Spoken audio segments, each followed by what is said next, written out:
Long before houses, clocks, soft beds, and warm rooms, the human body learned to read the world in quieter ways. Cold was not only weather. Darkness was not only night. Hunger was not only an empty stomach. Each feeling may have carried a message about shelter, danger, movement, or the people nearby. But in the modern world, many of those old signals have become faint, confused, or unnecessary. So what happened between that ancient body and the body we live in now? Why humans lost their Ice Age survival instincts? Sometimes the modern body reacts before the modern mind can explain it. A room grows a little too cold, and the shoulders rise. A hallway goes dark, and the eyes begin searching the corners. A sudden sound comes from another room, and the chest tightens for a moment, even when there is no real danger nearby. These small reactions can feel irrational inside a protected life. They appear in houses with walls, in cities filled with light, beside beds, doors, windows, blankets, locks and phones. Yet they do not come from nowhere. They are small movements of an older body, a body that began long before the world became predictable. For most of human existence, comfort was not the normal condition. Warmth had to be found, guarded, or made. Darkness had weight. Hunger was not a schedule. Silence was not empty. It could mean distance, weather, animals, strangers, or the simple fact that the group had stopped moving and was listening. Long before humans lived by clocks and rooms, the body learned to notice changes that might matter. It learned the cold edge of evening. It learned the difference between ordinary hunger and dangerous hunger. It learned that being alone in the wrong place could change everything. None of this means that Ice Age people were ruled only by instinct, or that modern people have become weak. That would be too simple. Ancient humans were not animals moving blindly through snow and grassland. They were thinking beings, social beings, tool-using beings, people who remembered paths, shared food, cared for children, watched the weather, and carried knowledge from one generation to another. Their survival was not one magic ability hidden in the blood. It was a whole relationship between body, landscape, memory, and group life. But that relationship was built in a world that asked very different questions from the world around us now. In the Ice Age, the body did not experience cold as a minor discomfort that could be solved by turning a dial. Cold could change how far a person could walk, how long a child could sleep, whether hands could work, whether food could be processed, whether a fire had to be protected through the night. Darkness was not a background for rest alone. It limited sight. It changed movement. It made sound more important. It made the presence of other people feel different. Hunger was not always a problem to be ended immediately. It could be a sign of season, migration, risk, effort, and the uncertain distance between one meal and the next. These signals shaped attention. They trained the nervous system through repetition, not as a lesson written in words, but as a rhythm lived in muscle, breath, skin, and sleep. The strange thing is that many of these old signals still pass through us, even when their old meaning has faded. A person today may feel uneasy in deep darkness without knowing what the uneasiness is for. Someone may feel restless in cold air, not because they are in danger, but because the body still treats cold as information. A sudden hunger may feel urgent, even in a kitchen full of food. A quiet night may calm one person and unsettle another. The body is not reading the Ice Age directly anymore. It is reading the modern world with systems shaped across much older time. That gap is where the question begins. If human survival once depended on reading weather, darkness, hunger, movement, and the nearness of others, what happens when walls, machines, food storage, artificial light, and settled life begin to answer those dangers for us? Do the old instincts disappear, or do they become weaker because they are no longer practiced? Do they remain as faint alarms, firing in places where their meaning is no longer clear? Or were many of these so-called instincts never purely instinct at all, but learned patterns passed quietly through families, camps, seasons, and landscapes that no longer surround most people? To understand why humans lost their Ice Age survival instincts, we first have to sit with this uneasiness. The body we live in now may still be carrying signals from a world it can no longer fully recognize. The same body that startles in a quiet apartment also comes from people who once slept with the weather pressing close to them. It is easy to forget how recent our protected rooms are when measured against the long history of human life. For hundreds of thousands of years, human beings lived without sealed windows, steady lights, soft mattresses, stored electricity, or the simple promise that tomorrow's food would be waiting in the same place. The world was not only outside the body, it entered the body every day. Wind entered through skin and breath. Cold entered through fingers and feet. Hunger entered through the belly, but also through attention, mood, and movement. Darkness entered through the eyes, by taking sight away. In such a world, survival did not depend on one sharp, heroic instinct. It depended on many small sensitivities, repeated so often that they became ordinary. A person had to feel when the air was changing. A group had to notice when animals had moved away, when water was harder to reach, when snow, rain, or dry ground changed the path ahead. The Ice Age was not a single endless winter, and it was not the same everywhere. Some people lived near glaciers, some in open steppe, some along coasts, rivers, forests, or highlands. But across these different places, the human body was often exposed to conditions that could not be ignored. A weak fire, a wet shelter, a missed signal in the dark, or a wrong turn during a hungry season could matter more than almost anything else. This is why the old human body had to be attentive in a way that the modern body rarely needs to be. Attention was not only thought, it was posture, it was sleep, it was the choice to stay close to others, it was the sense that a change in temperature, smell, sound, or animal movement might be meaningful. When people today speak about losing survival instincts, they often imagine that ancient humans had a hidden inner switch, something powerful and pure that modern life turned off. But the deeper picture is quieter. Much of what looks like instinct may have been a living conversation between body and place. Children did not simply inherit all survival knowledge, fully formed.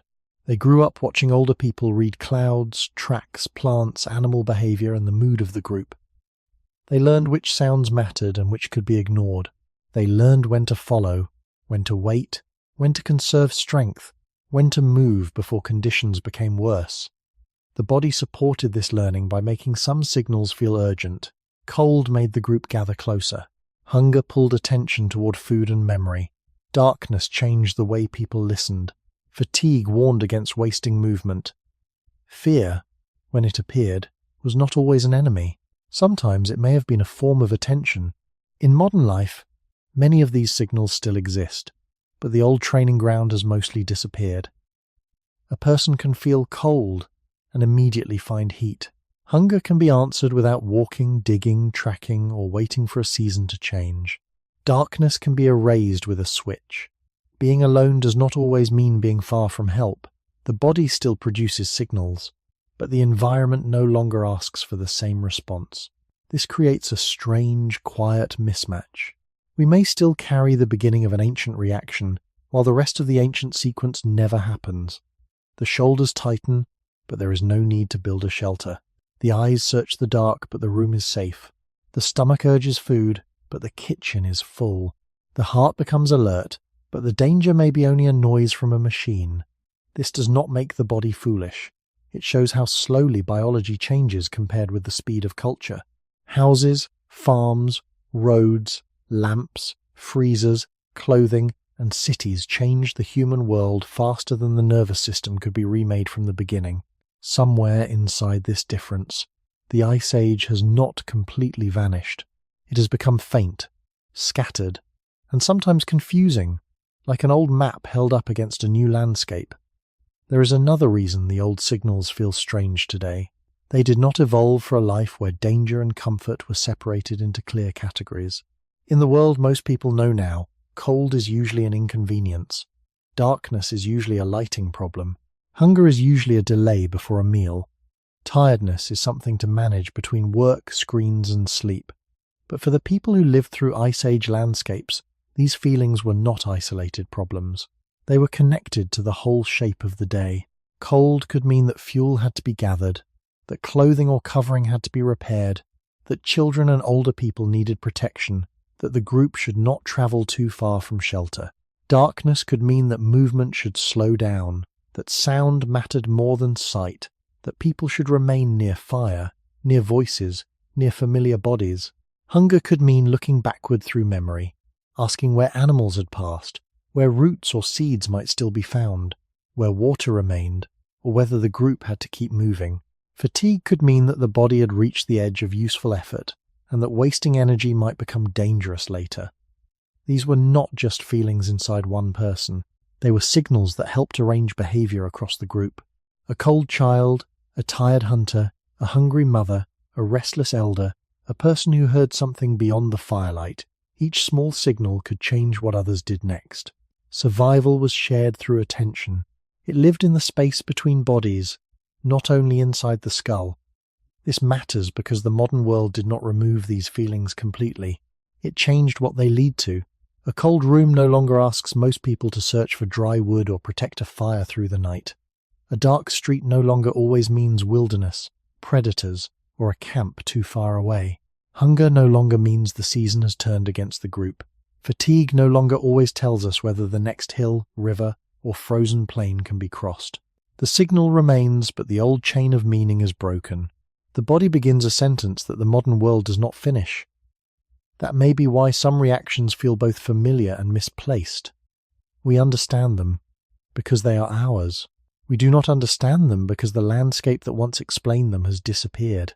In deep human time, the body was never separate from place. It was shaped by ground, weather, animals, plants, water, distance, and other people. A person did not simply have instincts in the abstract. A person had patterns of response that made sense in a certain world. If the ground was frozen, walking changed. If the wind was rising, shelter mattered. If the group was scattered, sound mattered. If food was uncertain, memory mattered. If night arrived before people were ready, fire mattered. The body learned through these repeated patterns. It learned what to fear, what to ignore, what to save, what to spend, when to rest, and when to stay awake. Over many generations, some of this became biological tendency, and some of it remained cultural memory. The two were woven together so closely that it is difficult to separate them. This is why the phrase lost instincts should be handled carefully.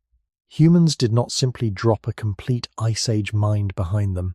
Many ancient capacities were transformed. Some became unnecessary in daily life. Some were replaced by tools.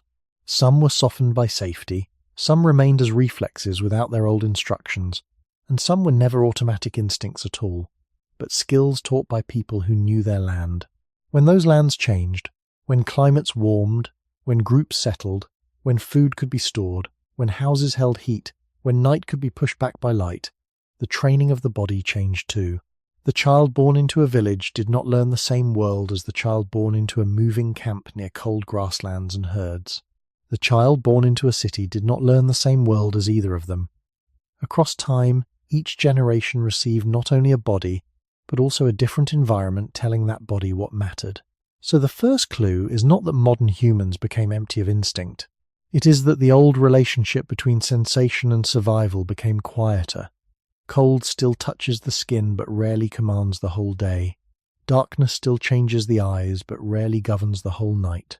Hunger still speaks through the body, but often without the ancient uncertainty behind it. What we lost may not be one single survival instinct. It may be the older conversation between the body and a dangerous world. To understand the loss of Ice Age survival instincts, it is not enough to imagine colder air. The Ice Age was not simply the modern world with more snow placed over it. It was a different arrangement of life, a different rhythm of danger, distance, hunger, shelter, and memory. The cold mattered, but the cold was only one pressure among many. A human being did not meet winter as a single season on a calendar. Cold could arrive as wind moving across open ground, as wet clothing that refused to dry, as numb fingers trying to shape a tool, as a child sleeping too far from warmth, as a night that asked the group to keep fire alive until morning. The body learned from this kind of world because there was no wall between environment and survival. Weather was not outside the story. It was the story, entering every decision in quiet ways. Where to sleep, when to move, how much energy to spend, who needed help, how close people should remain to one another. All of these choices were connected to the same living pressure. When we say Ice Age, it is easy to picture endless white emptiness, but human life was spread across many landscapes. There were cold grasslands, river valleys, wooded edges, rocky shelters, coastal zones, dry regions, and places where seasons changed the ground more than snow did. Some human groups lived near large herds, some followed water. Some depended on mixed foods gathered from plants, animals, fish, shellfish, roots, or stored knowledge of places that could still offer something when other places became empty. Survival was not a simple battle against cold. It was the art of reading a changing world with a body that could be injured, hungry, tired, and still responsible for others. In that sense, Ice Age instincts were not formed by one dramatic danger. They were shaped by repetition. Morning after morning, people woke inside a landscape that required attention before comfort. The first question was not what a person wanted to do, but what the world would allow. Was the wind rising? Was the ground safe to cross? Was the fire still alive? Were the children warm enough? Was there food nearby? Or had the group already taken too much from one place? Were animals moving in a new direction? Had the season shifted? Had the old path become dangerous? These questions were not written down, but they were carried in behavior, in memory, and in the nervous system. A person who had grown up in such a world did not experience the body as separate from land. The skin, the stomach, the eyes, the ears, and the muscles were all ways of receiving information. A shiver was not just a discomfort. It could mean time was running out for rest. Heavy legs were not only tiredness. They could mean the group needed to slow down before a mistake was made. A quiet distance at night was not empty peace. It might mean that the fire, the voices, and the familiar bodies nearby were more important than usual. This is the first deeper difference between then and now. Modern life often separates sensation from consequence. A cold room can be warmed. A missed meal can be replaced. Darkness can be pushed away. Distance can be crossed by roads, signals, and machines. But in the beginning of human life, and through the long ages before settled comfort, the body was trained by consequences that returned again and again. Not every cold night killed. Not every hunger became danger. Not every sound in darkness mattered. But the cost of ignoring the wrong sign could be high enough that attention itself became a form of protection. This is why the old survival world should not be imagined as pure fear. It was also routine, skill, patience, and knowledge. People laughed, rested, cared for children, remembered stories, made tools, buried their dead, and lived within groups that gave meaning to hardship. Yet beneath ordinary life, the environment remained close. It did not wait politely outside the door. It touched sleep, food, movement, and the bonds between people. Over generations, this closeness helped shape human alertness. And when that closeness slowly changed, when shelter became stronger, fire more controlled, clothing more reliable, food more storable, and places of living more fixed, the body entered a new kind of world. The old signals did not vanish at once, but the world that taught those signals began to withdraw from daily life. The Ice Age also changed the meaning of distance. In a modern life, distance can feel like a number. A few miles, a few minutes, a road, a vehicle, a map, a signal on a screen. But for ancient humans moving through colder and less predictable landscapes, distance was felt inside the body. It was measured in energy, weather, daylight, memory, and risk. A place that looked close across open ground might become unreachable if wind rose, if snow covered tracks, if a child became too tired, if an older person slowed down, or if the group had already spent too much strength earlier in the day. The body had to know not only how far something was, but whether it was worth reaching. This is one of the quiet roots of Ice Age survival. People were not simply trying to be strong, they were trying to spend strength wisely. A wrong movement could cost warmth. A wasted path could cost food. A long search could leave the group exposed when darkness came. In such a world, instinct and judgment were not separate things. The body felt the strain, but memory gave the strain meaning. The eyes looked at the horizon, but older knowledge told the group whether that horizon had helped before. The legs carried a person forward. but the group decided when forward was no longer safe.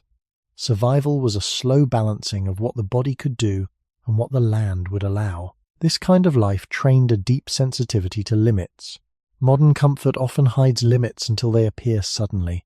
A person may go from warmth to cold, from food to hunger, from light to darkness, as if these are separate states. But in the older human world, limits were gradual and constant. The body could feel the day narrowing, the air cooling, the ground changing underfoot, the group becoming quieter as energy dropped, a child asking to be carried, a fire needing fuel before it became too late. These signs did not always announce danger loudly. Often they arrived as small changes, and the people who survived were the ones who learned to notice them before they became emergencies. That noticing was not a dramatic power. It was a habit built from repetition. It was the body remembering that small discomforts could become large problems if ignored too long. When we think about humans losing Ice Age survival instincts, this is one of the first things that may have faded from ordinary life. The daily practice of reading limits before they turned into danger. Not because the modern body cannot do it at all, but because the environment rarely demands it in the same way. A thermostat interrupts the lesson of cold. A refrigerator interrupts the lesson of hunger. A lamp interrupts the lesson of darkness. A road interrupts the lesson of terrain. Each invention is a form of safety, and safety is not a failure. It is one of the great achievements of human life. But safety also changes what the body has to pay attention to. It can soften the old conversation between sensation and consequence. The body may still warn us with unease, fatigue, restlessness, or discomfort, but those warnings no longer guide a full chain of survival behavior. They become feelings without a landscape. They become signals looking for a task. The Ice Age world did not give humans that kind of separation. Food, sleep, weather, movement, and group life were tied together. A hungry day could change sleep. A cold night could change the next morning's movement. A long walk could change the way people shared food. A storm could decide whether a tool was made, whether a shelter was repaired, whether a child was carried, whether the group waited or moved. The body learned survival not from one isolated threat, but from the way all pressures overlapped. This is why Ice Age life should be imagined slowly, not as constant panic, not as endless running from danger, but as life under conditions where attention had to remain close to the ground. People needed calm as much as alertness. They needed patience as much as strength. They needed trust, memory, and learned skill as much as reflex. A person who panicked at every sound would waste energy. A person who ignored every sound might miss something important. Between those two extremes was the older human art of listening without being overwhelmed. In many modern settings, that art has become harder to recognize. We may feel alert without knowing what we are listening for. We may feel tired without having crossed a landscape.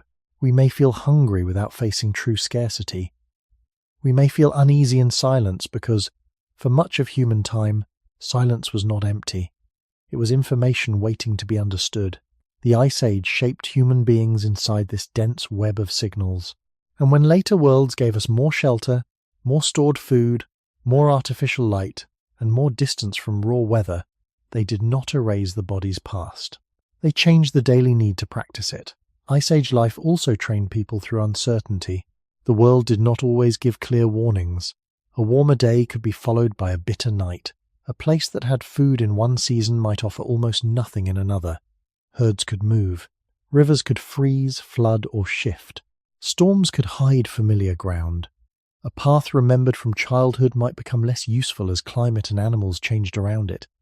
In a world like that, survival could not depend only on hard rules. The body and the group had to live with changing patterns. They had to carry memory, but not be trapped by memory.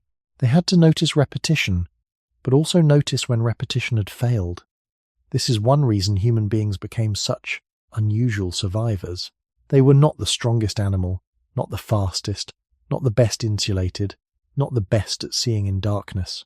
Their strength came from a slower combination of sensing, learning, sharing, adjusting, and remembering together.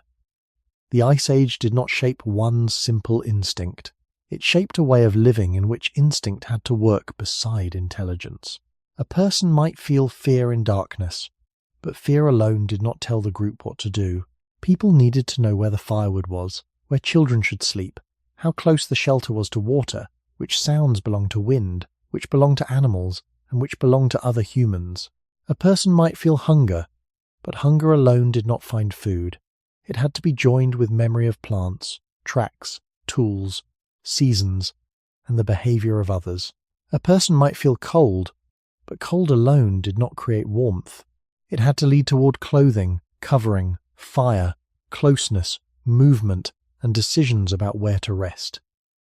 In that older world, the body began the message, but culture often completed it. This is very important for understanding what was lost later. If survival had been only instinct, then modern humans might have simply carried the whole system unchanged inside their bodies. But much Ice Age survival was learned in place. It was taught by elders, copied from parents, tested by children, corrected by failure, strengthened by repetition, and shaped by the land itself. A child growing up in a cold open landscape learned a different world from a child near a coast, a river, or a forest edge. A group that followed migrating animals carried different knowledge from a group that relied more on gathered plants, fish, or seasonal camps. The body gave every child hunger, cold, fatigue, fear, curiosity, and the need for others. But the meaning of those signals came from the world around them. This is why the loss of Ice Age survival instincts was never a single event. There was no one morning when humans woke up and the ancient body had gone silent. Instead, the old training environment changed slowly and unevenly. In some places, the climate warmed. In some places, ice retreated. In some places, forests expanded, rivers changed, coastlines moved, and animals that people had known for generations became rarer or disappeared. Later, in some regions, people began to stay longer in one place. Food storage became more important. Houses became more lasting. Tools became more specialized. Children were born into worlds where fewer survival lessons came directly from raw weather and long-distance movement. The body still felt cold, hunger, tiredness, and fear. But the daily meaning of those feelings was being rewritten. A cold night inside a stronger shelter did not train the same attention as a cold night under a temporary covering. A stored supply of food did not teach the same uncertainty as searching across a changing landscape. A fixed settlement did not train the same sense of distance as a moving camp. Each new layer of safety protected life, but also softened the old need to read the environment with every part of the body. This does not mean later humans became less human. In many ways, they became more protected, more numerous, more able to care for children, the injured, and the old. But protection changes what must be practiced. An ability that is not practiced every day does not disappear instantly. It becomes thinner. It becomes specialized. It may survive in hunters, herders, travelers, sailors, farmers, soldiers, or people who still live close to land and weather. But for many modern people, the old Ice Age conversation is no longer part of daily life. We inherit the body, but not the same landscape. We inherit the alarms, but not always the knowledge that once answered them. A sudden cold wind may still make us turn inward. A dark place may still sharpen the ears. Hunger may still pull the mind toward urgency. Fatigue may still ask us to stop. Yet the world around us often answers too quickly for the old lesson to unfold. Heat comes from a switch. Food comes from storage. Light comes from a button. Shelter stands before the storm begins. The body starts to speak in an ancient language, and modern life replies in machines, walls, schedules, and habits. That is the quiet shape of the loss. Humans did not simply lose their Ice Age survival instincts because they became comfortable. They lost the daily world that kept those instincts meaningful. Cold is one of the oldest teachers the human body ever had. Long before it was measured on a wall, long before it became a number on a screen, cold arrived as a change in the skin, the breath, the hands, the feet, and the space between people. It could begin gently, almost without warning, with the air turning thinner at evening or the wind finding a way through clothing and coverings. Then the body would answer, before thought became clear. The shoulders would draw inward, the arms would come closer to the chest, the jaw might tighten, the muscles might begin to tremble. These are simple reactions, but in deep human time, they were not meaningless discomforts. They were messages.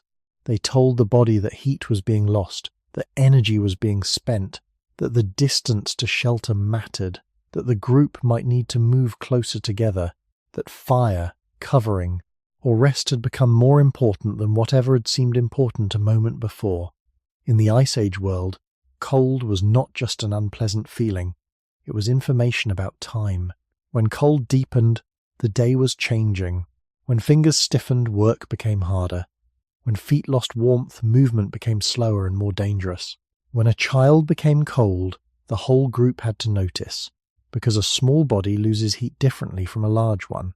When an older person grew quiet in the cold, that too was a signal. The body did not simply endure cold alone. It used cold to reorganize behavior. People gathered closer. They guarded fire more carefully. They chose places where wind moved less fiercely. They may have used hides, fibers, skins, shelters, and shared warmth in ways that connected survival to cooperation. The cold taught attention because it touched everyone, but not everyone in the same way. This is one reason the modern feeling of cold can seem strangely empty. A cold room today often asks for almost nothing from us except adjustment. We close a window, pull up a blanket, change the temperature, put on thicker clothing, or step indoors. The old chain of response is shortened. The body begins to say, conserve heat, protect the hands, seek shelter, stay near others, prepare for the night. But the modern world often answers before those deeper instructions have a chance to unfold. Heat comes from pipes, wires, machines, and sealed rooms. The body is spared, and being spared is a real achievement. Yet something is also no longer practiced. The ancient conversation between cold and decision becomes faint. The body still knows how to shiver, but it no longer has to know the whole landscape of cold. It no longer has to read the wind, the fuel, the distance, the tiredness of the group, and the coming darkness as one connected problem. For Ice Age humans, cold was rarely separate from movement. A person did not simply feel cold while standing still in an empty world. Cold met the body during walking, carrying, gathering, watching, repairing, waiting, sleeping, and waking. It changed how much energy could be spent. It changed what the hands could do. A hand that is too cold cannot shape stone, hold a tool, prepare food, tie materials, or protect a child with the same care. Feet that are too cold make the ground feel uncertain. Breath in cold air changes the sense of effort. The body becomes aware of its edges. It learns that survival is not only about strength, but about preventing strength from leaking away. In this way, cold may have trained a kind of quiet economy. Do not waste heat. Do not waste movement. Do not ignore exposure. Do not drift too far from the people and materials that make warmth possible. These lessons were not abstract. They were repeated through ordinary days and dangerous nights until they became part of how human beings understood the world. But as human shelter improved, as clothing became more effective, as fire became more controlled, and much later, as houses and heating systems stood between the body and weather, cold changed its meaning. It became less of a daily instructor and more of an occasional irritation. The instinct to respond remained, but the need to develop the full skill around it declined. This is not a simple loss of toughness. It is a change in relationship. The Ice Age body learned cold as a guide to action. The modern body often meets cold as a problem already solved by the room around it. Somewhere in that difference, one of the oldest survival instincts began to grow quiet. Cold did not only test the skin, it changed the shape of thought. When the air became colder, the mind had fewer choices it could safely ignore. A warm body can wander in attention. It can think about many things at once, drift between memories, plans, small worries, and ordinary desires. But a cooling body becomes more direct. It asks quieter, older questions. Where is shelter? Where is fire? Where is dry covering? How far away are the others? How much strength remains before movement becomes clumsy? These questions were not spoken inside the body as words, but they guided attention through feeling. The cold narrowed the world until the most important things came closer. For people living in Ice Age conditions, this narrowing could be useful. It helped turn the body toward what mattered before danger became visible. A person did not need to understand temperature as science To know that stiff fingers, shallow breath, and trembling muscles meant the night was beginning to take energy away. The body translated the environment into urgency, yet this urgency was not always panic. It could be calm, practiced, almost ordinary. Someone might gather fuel before the light faded. Someone might repair a covering. Someone might shift a sleeping child closer to warmth. Someone might notice that the wind had changed and that the usual resting place was no longer safe enough. These small actions were survival, but they did not look like dramatic survival. They looked like care, routine, and memory. This is part of what modern life has made harder to see. We often imagine ancient survival as a single person fighting nature, but cold usually made the individual more dependent on the group, not less. Heat could be shared. Fire could be protected by more than one pair of hands. Children, injured people, and older members could survive because others noticed when their bodies could not keep heat as well. The old instinct was not just to endure, it was to gather, to conserve, to stay close, to recognize which body in the group needed help first. In that sense, cold helped shape social attention. It reminded humans that warmth was not always private. The body's need for heat could become a reason for closeness, cooperation, and responsibility.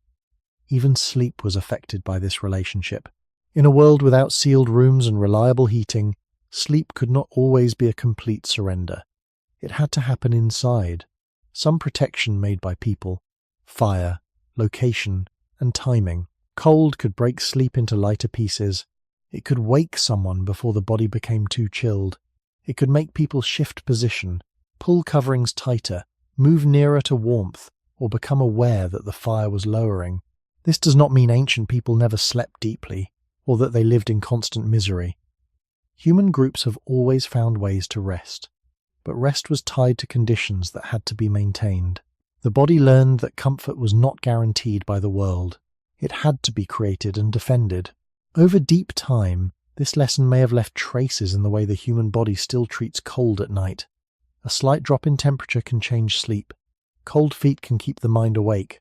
A draft in a room can make the body restless. Even when the house is safe, the old danger is gone, but the body still takes temperature seriously. This seriousness is a survival inheritance, even when its original context is missing. The modern person lying under blankets may not need to guard a fire, judge the wind, or listen for movement beyond a shelter, but the body does not always know the full story of modern safety. It responds to immediate signals first. Skin cools, muscles tighten, attention rises, the ancient sequence begins, then stops because the room has already solved most of the problem. That interruption is part of the loss. The body still starts the old lesson, but the lesson is no longer completed through action, memory, and group life. In the Ice Age, cold connected sensation to decision. In modern life, cold is often disconnected from decision and handed to technology. This has protected millions of lives, but it has also made one of humanity's oldest teachers quieter. We have not lost the ability to feel cold. We have lost much of the world that once taught us what cold meant. The cold also left traces beyond the body itself. It shaped the things humans made, the places they chose, and the small arrangements of life that rarely survive in full. Stone tools remain more easily than clothing. Burned earth may remain longer than the hands that fed a fire.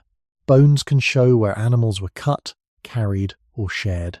A cave wall, a hearth, a cluster of tools, or a shelter stain in the ground can hint at how much cold mattered, but the most delicate evidence is often gone. Skins decay. Fibers vanish. Wooden frames disappear. The warmth of bodies sleeping near one another leaves no simple fossil. The sound of people waking to protect a fire leaves no mark that can be lifted from the soil. Yet even from scattered traces, one thing becomes clear. Humans did not survive cold by body alone. They surrounded the body with knowledge. They made tools to cut, scrape, pierce, and prepare materials. They used fire not only for heat, but also for food, light, protection, and gathering. They chose places where the land itself could help them, near rock shelters, river valleys, fuel, animals, or paths that were remembered across seasons. Cold pushed intelligence outward into objects and habits. A warmer covering, a better place to sleep, a more careful use of fuel, A remembered shelter against wind each one meant that survival was no longer only inside the muscles and skin. It was stored in the world around the body. This is one of the quiet beginnings of why the old instinct could later grow weaker. When an animal survives cold, mostly through fur, fat, burrowing, or seasonal behavior, much of the answer remains close to biology. Humans were different. Their bodies were vulnerable in many ways, but their minds and groups could build protection outside the body. A hide could become warmth. A tool could become access to that hide. Fire could become a small climate carried through the night. A group could become shared insulation, shared memory, and shared vigilance. Over time, the answer to cold moved further and further away from raw bodily endurance. It moved into technique. It moved into material culture. It moved into teaching. A child did not need to be born with every cold weather answer already fixed inside the nervous system. The child could learn how adults prepared coverings, where they placed a hearth, how they noticed wind, how they treated wet ground, how they protected the youngest bodies first. This did not remove instinct. It surrounded instinct with learning, but when the surrounding world changes, learned survival can disappear faster than biology. A reflex may remain for thousands of generations, but a skill can fade in only a few. If children no longer watch elders read the cold, if fire no longer has to be kept alive, if shelter no longer has to be chosen by wind and ground, then the body still feels cold, but the culture of cold becomes thinner. The modern person may know discomfort without knowing the old chain of responses. The hands may stiffen, the shoulders may rise, the mind may turn inward, but the deeper knowledge of exposure, fuel, shelter, clothing, sleep, and group care may no longer be practiced every day. This is not because modern people are broken. It is because human beings solve many dangers by moving survival into tools and spaces. A heated room is an inherited survival device. A coat is a quiet descendant of older coverings. A stove, a lamp, a bed, and a sealed wall are all answers to questions that Ice Age bodies once had to ask more directly. The strange result is that safety can make an instinct less necessary without making the body completely forget it. The body keeps the alarm. The world removes the old task. So cold becomes one of the clearest examples of the larger human story. We did not escape the Ice Age by becoming perfectly adapted to it in the way a polar animal is adapted. We escaped by making ourselves adaptable. We learned to borrow warmth from fire, from skins, from shelters, from each other, and later from entire systems of settlement and technology. That adaptability saved us, but it also changed what survival meant. The old body had once been trained by every cold evening to listen closely to the world. The newer world began to listen for us. Walls blocked the wind. Stored fuel waited. Clothing improved. Homes held heat. The lesson did not vanish, but it no longer arrived every night with the same force. And when a lesson is no longer repeated, even a very ancient one can become a whisper. Darkness was another teacher, older than houses, and older than roads. For modern people, darkness is often a temporary absence. A room becomes dark, and a switch brings it back. A street becomes dim, and a lamp, a screen, or a passing car gives shape to the space again. But for ancient humans, darkness was not simply a lack of light. It was a change in the world itself. It altered distance, movement, sound, and the feeling of being near other people. When the sun lowered in an Ice Age landscape, the ground did not disappear all at once. It slowly lost detail. Stones became shapes. Trees became edges. Open land became harder to read. A familiar path could become uncertain. A safe distance could become difficult to judge. The body had to shift from seeing the world clearly to listening to it carefully. In that change, attention became different. The eyes searched less with certainty. The ears became more important. The skin felt air and nearness. The mind became aware of where the fire was, where the group was, where shelter was, and how much space lay between the body and the unknown. This is why darkness carried a kind of map. It did not show objects the way daylight did, but it showed relationships. Near the fire was different from beyond the firelight. A familiar voice nearby was different from silence at the edge of camp. A child sleeping close was different from a child out of reach. A sound behind the shelter was different from wind moving across open ground. Darkness arranged the world into zones of trust, uncertainty, and danger. It taught the body to ask where safety ended. In the modern world, that question often has no clear place to go.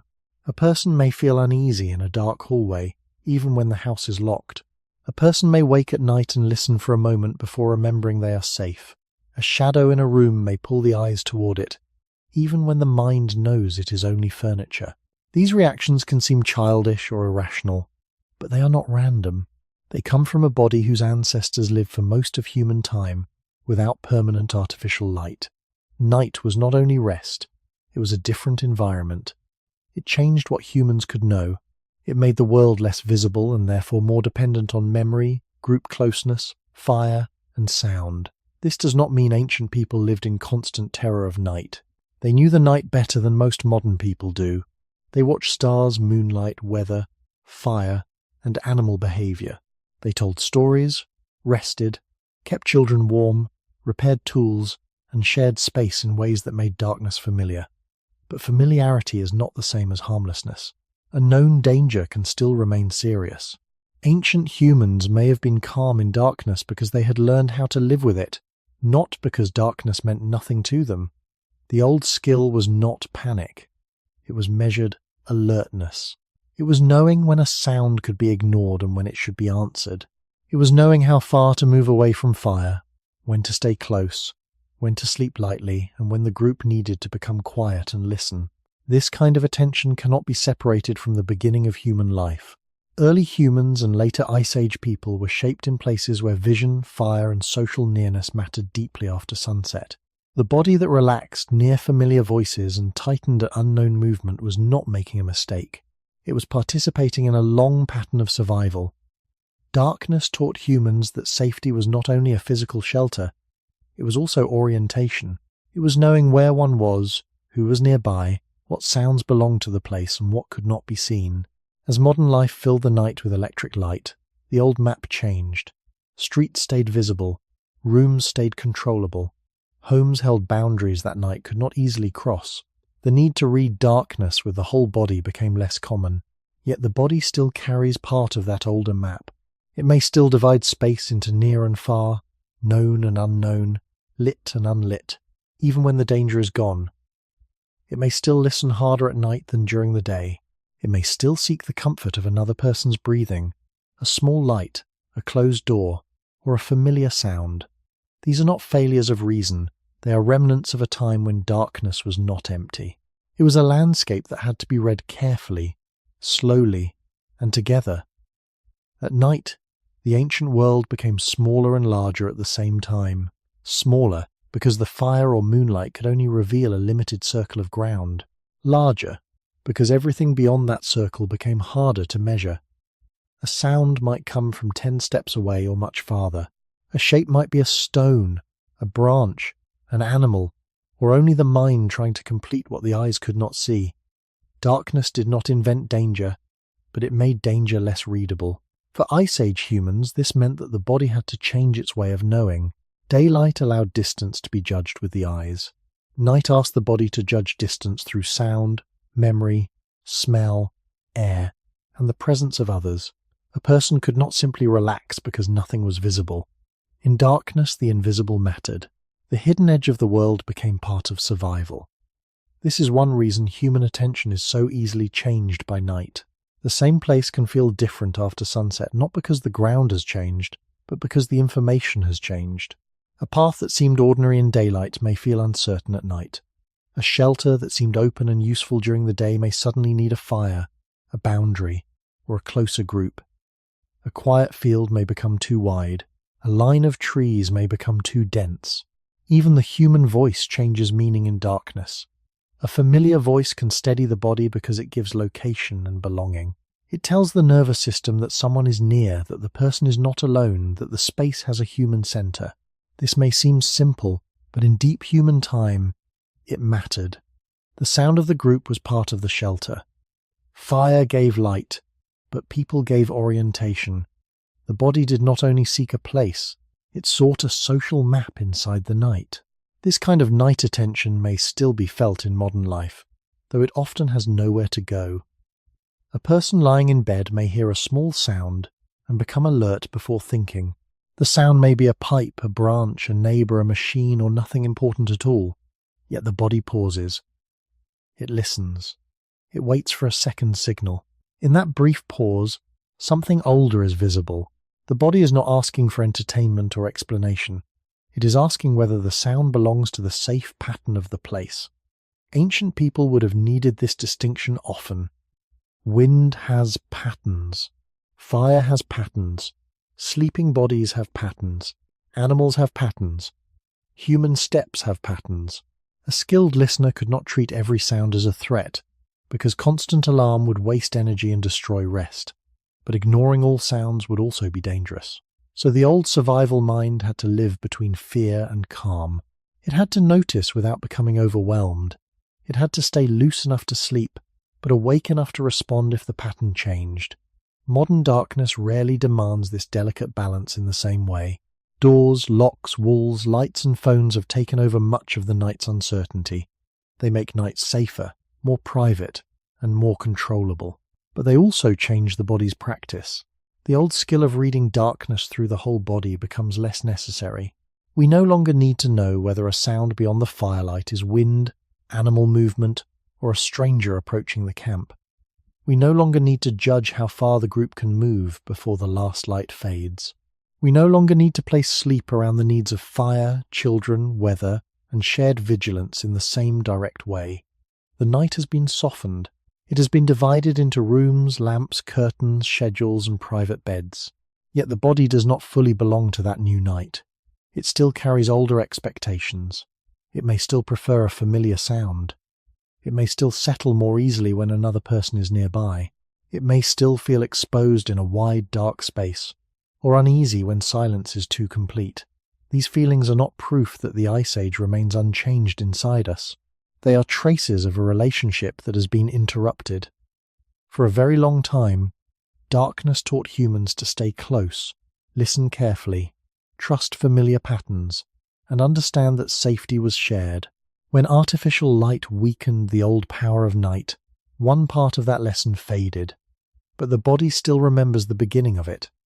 What darkness taught humans was not only caution, it also taught timing. Daylight invited movement, search, repair, gathering, tracking, and travel. Night asked for different behavior. It did not always stop life completely, but it changed the cost of every action. Moving too far after sunset could turn a known place into a confusing place. A small mistake with direction could become larger when landmarks disappeared. A person who walked away from the group might not only lose sight of the fire, but also lose the sound of familiar voices. In a world without roads, lamps, fixed addresses, or easy signals across distance, this mattered deeply. The body learned that darkness was not simply something to be feared. It was something to be respected because it changed what the body could know. This is why the old human response to night had many layers. One layer was fear, or at least alertness. Another was memory. Another was cooperation. Another was restraint. Darkness could teach people not to spend energy carelessly, not to travel without reason, not to separate too far, not to ignore the small boundary between the known and the unseen. These lessons were not written as rules. They were repeated through nights, seasons, childhoods, and generations. A child who grew up near firelight would learn where adults placed themselves, when voices became lower, when movement slowed, when silence meant rest, and when silence meant listening. The child would learn that night was not one thing. There was moonlit night, storm night, cold night, hungry night, safe night, strange night, night near shelter, night in open ground, night with many people nearby, and night when the group seemed too quiet. Each kind of darkness carried a different meaning. The modern world has flattened many of those meanings. Night often becomes a private interval between one schedule and the next. We close doors, cover windows, turn off lights, and expect sleep to arrive inside a controlled space. The body is protected from most of what once gave night its force. Yet sleep does not always become simple. Many people still know the feeling of becoming more aware when the lights go out. A thought grows louder. A small noise becomes sharper. The room feels different, though nothing has moved. This does not mean the person is in danger. It means the body still changes its mode of attention when vision falls away. The old map is faint, but not gone. It still asks where the boundaries are. It still wants to know whether the place is familiar, whether the sounds belong, whether the body is alone or near others. In deep human time, these questions were practical. A safe night was something people made together. Fire, shelter, placement, warmth, and familiar presence all helped turn darkness from exposure into rest. The night could be lived inside because the group created a small human center within it. That center may be one of the oldest forms of security humans ever knew. Not a fortress, not a locked door, just light, voices, bodies, memory, and the sense that someone else was near enough to notice if the pattern changed. When humans later built stronger shelters and then permanent homes, this old social center began to shift into architecture. Walls held the boundary, roofs held the weather back, doors marked inside and outside, lamps replaced firelight, beds separated sleepers from the ground and often from one another. Slowly, the skills of the night moved outward from the body and the group into the built world. The body no longer had to read every edge of darkness, because the house did much of the reading. It told the body where safety began and ended. It made night more regular. It made sleep more private. It made darkness less like a landscape and more like a condition inside a room. This change protected human life, but it also reduced the daily practice of old night awareness. A person raised in constant light does not learn darkness in the same way as a person raised under changing skies, fire, glow, moonlight, weather, and open ground. The instinct to listen may remain, but the knowledge of what to listen for becomes thinner. The unease may remain, but the old calm skill around that unease may fade. So when modern humans feel something stir in the dark, it may not be a useless fear. It may be the beginning of an ancient form of attention, separated from the world that once completed it. Darkness once taught humans where safety ended, where others mattered, and how carefully the unseen world had to be approached. When we lost that nightly lesson, we did not lose night itself. We lost a way of understanding it. Hunger was one of the most honest signals the ancient body knew, but it did not always mean the same thing. In the modern world, hunger often arrives inside a day already surrounded by food.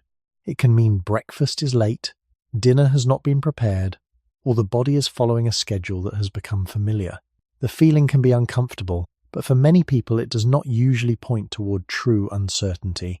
Food is somewhere nearby, stored in a kitchen, sold in a shop, delivered through a system too large to see.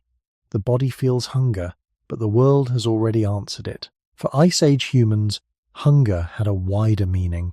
It was not only an empty stomach. It was information about season, movement, memory, effort, weather, animals, plants, and the condition of the group. A hungry body asked where food had been found before, whether the same place might still give something, whether a herd had moved, whether a river edge was worth searching, whether roots or seeds remained underground, whether the group should wait, walk, divide effort, or conserve strength. Hunger did not stand alone. It belonged to the landscape. It connected the inside of the body to the outside world. This is why hunger could teach a survival instinct that modern life rarely practices in full. The old body did not simply demand food and receive it. It had to turn hunger into attention. A person who felt hunger might remember a slope where plants grew in a past season, a place where animals crossed, a shore where shellfish could be gathered, a valley where water remained, or a camp that should not be revisited too soon because too much had already been taken. Hunger pulled the mind backward and outward. It made memory useful. It made the group speak, watch, and choose. In this way, hunger was not only suffering, it was a signal that organized movement and thought. It could tell people to save energy rather than waste it. It could make children quieter, adults more alert, and older knowledge more valuable. It could remind the group that survival depended not on eating every time the body asked, but on knowing how to live through the distance between one meal and the next. This does not mean ancient humans were always starving. That image is too simple. Many hunter-gatherer groups in many environments developed deep knowledge of their foods and seasons. At times there may have been plenty. At other times there may have been shortage, risk, or long effort for uncertain return. The important point is not that hunger was constant, but that it carried meaning. A full stomach and an empty stomach were part of a larger rhythm. The body learned that food was not guaranteed by desire alone. It came from land, skill, tools, cooperation, luck, and timing. This made hunger a teacher of patience, attention, and restraint. In the Ice Age, eating was often connected to searching, sharing, carrying, preparing, and remembering. A meal was not an isolated private event. It could reflect the success of a hunt, the knowledge of gathered plants, the work of processing tough materials, the care given to children, or the decision to share with someone too weak to search. Hunger moved through the group, not just through one body. If a child was hungry, adults noticed. If a skilled hunter or gatherer was exhausted, that mattered. If an older person remembered where food might be found in a hard season, memory itself became a form of nourishment. The body's signal became social. Modern hunger is often cut away from that old network. It may still feel urgent, because the body does not know the difference between a delayed meal and a dangerous shortage at the first moment of sensation. The stomach contracts, the mood changes, attention narrows, the mind may become restless. But the old chain does not unfold. There is no need to read tracks, study weather, conserve fire, plan movement, or ask whether a place has been overused. The signal is answered quickly by stored food, money, machines, and routines. This is safety, and it has protected human life in ways our ancestors could not have fully imagined. Yet it also changes what hunger teaches.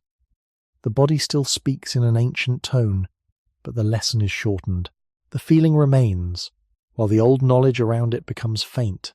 That may be one reason modern hunger can feel strangely powerful and strangely confusing at the same time. It is a small doorway into a much older human world, where an empty stomach was not only a discomfort, but a message from the land, the season, and the uncertain beginning of the next day. Hunger also changed the way humans understood time. In a modern day, time is often divided by meals, work, sleep, and clocks. The body may expect food at certain hours because the surrounding world has made those hours reliable. But for people living close to Ice Age landscapes, time was not arranged so neatly. The stomach might become empty before food was found. A search might take longer than expected. Weather might interrupt a plan. Animals might not appear where they had appeared before. Plants might be covered, frozen, gone, or not yet ready.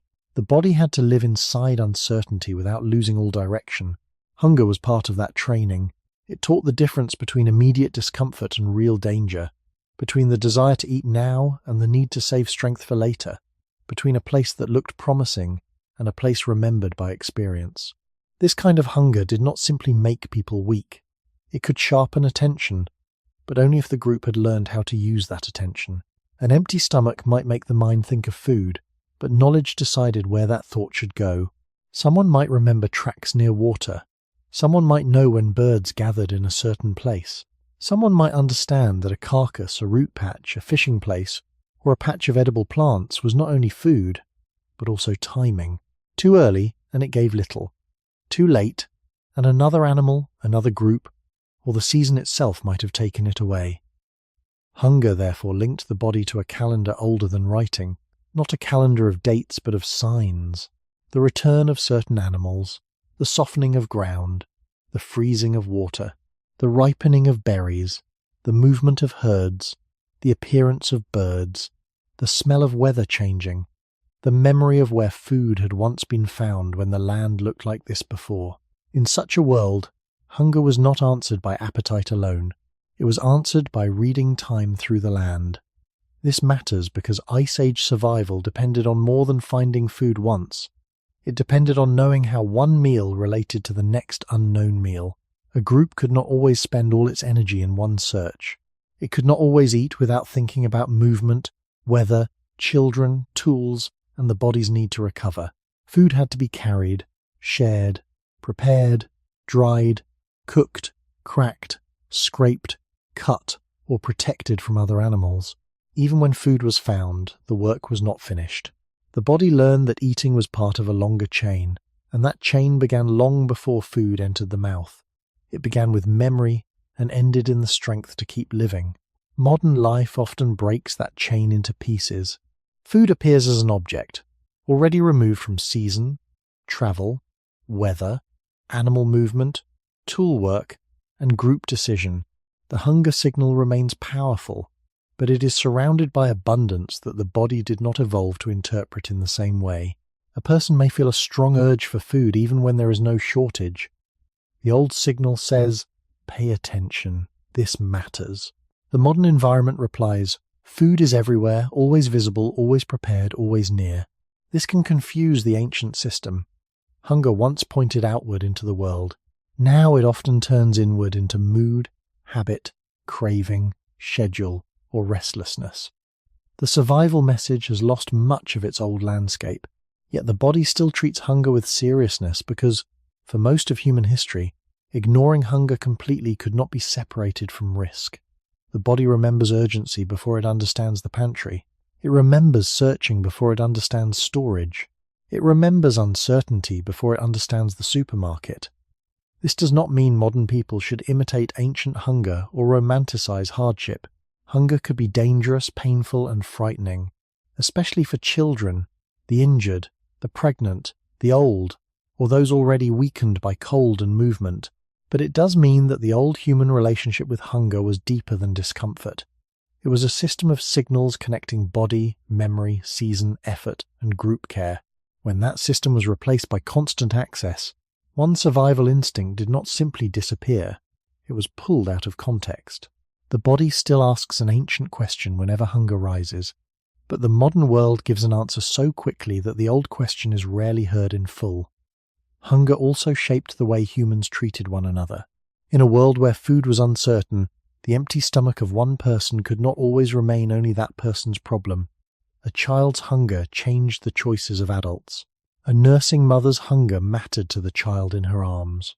An injured person who could not search still needed to eat. An older person who walked slowly might carry memories that helped the whole group find food later.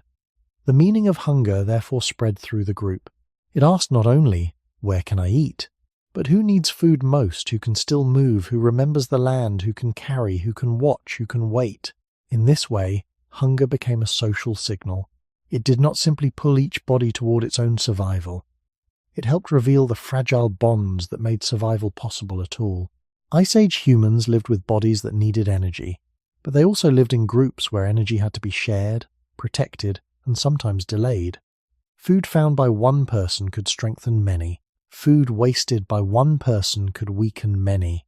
A successful hunt, a gathered cache of plants, a supply of marrow, fish, shellfish, or roots, all carried meanings beyond appetite. They represented time gained, warmth protected, children steadied, movement made possible, and another night made less dangerous. This is why hunger was tied to memory and morality, even before written rules. People had to learn who shared, who remembered, who could be trusted near scarcity, and who understood that survival was not always strongest when every person took only for themselves. The body's need for food became part of the group's need for order. Modern life often hides this connection. Food is frequently private, individual, purchased, packaged, and separated from the people who found, grew, carried, or prepared it. Hunger may feel personal because the modern world has made food appear as a personal answer, but in deep human time, hunger pointed back toward the group. It reminded people that no body survives alone for long, especially in childhood, sickness, injury, pregnancy, old age, or extreme cold. The human species did not pass through Ice Age conditions only by having strong individuals. It passed through them by having social bodies that could care, warn, teach, share, and remember together. A person who was hungry might still be fed because their life mattered to the group. A person who could not hunt that day might know where to search tomorrow. A child who received food before understanding the danger would one day carry the group's knowledge forward. Hunger, therefore, connected survival to time beyond the present moment. It asked one generation to protect the next. This may be one of the deepest places where the old instinct has changed. In the modern world, many people still feel the urgency of hunger, but not always the social meaning around it. The stomach speaks loudly, while the older web of sharing, waiting, remembering, and reading the land has become quieter. We may eat alone under artificial light from food grown far away, prepared by systems we never see, stored in buildings that separate hunger from season. The body receives energy, but it does not always receive the old lesson. It does not have to ask whether the group can keep moving, whether children have enough, whether the weather will close the path, whether the place can be used again, or whether the next meal is hidden somewhere in memory. The signal has become immediate, but the ancient context was wide. This does not mean the past was purer or kinder. Scarcity can make human life hard. Hunger can bring fear, conflict, exhaustion, and grief. There is no need to romanticize a world where food was uncertain. But to understand why humans lost their Ice Age survival instincts, we have to see that hunger once trained more than appetite. It trained attention to land, patience with time, care for the vulnerable, respect for memory, and the difficult art of sharing under pressure.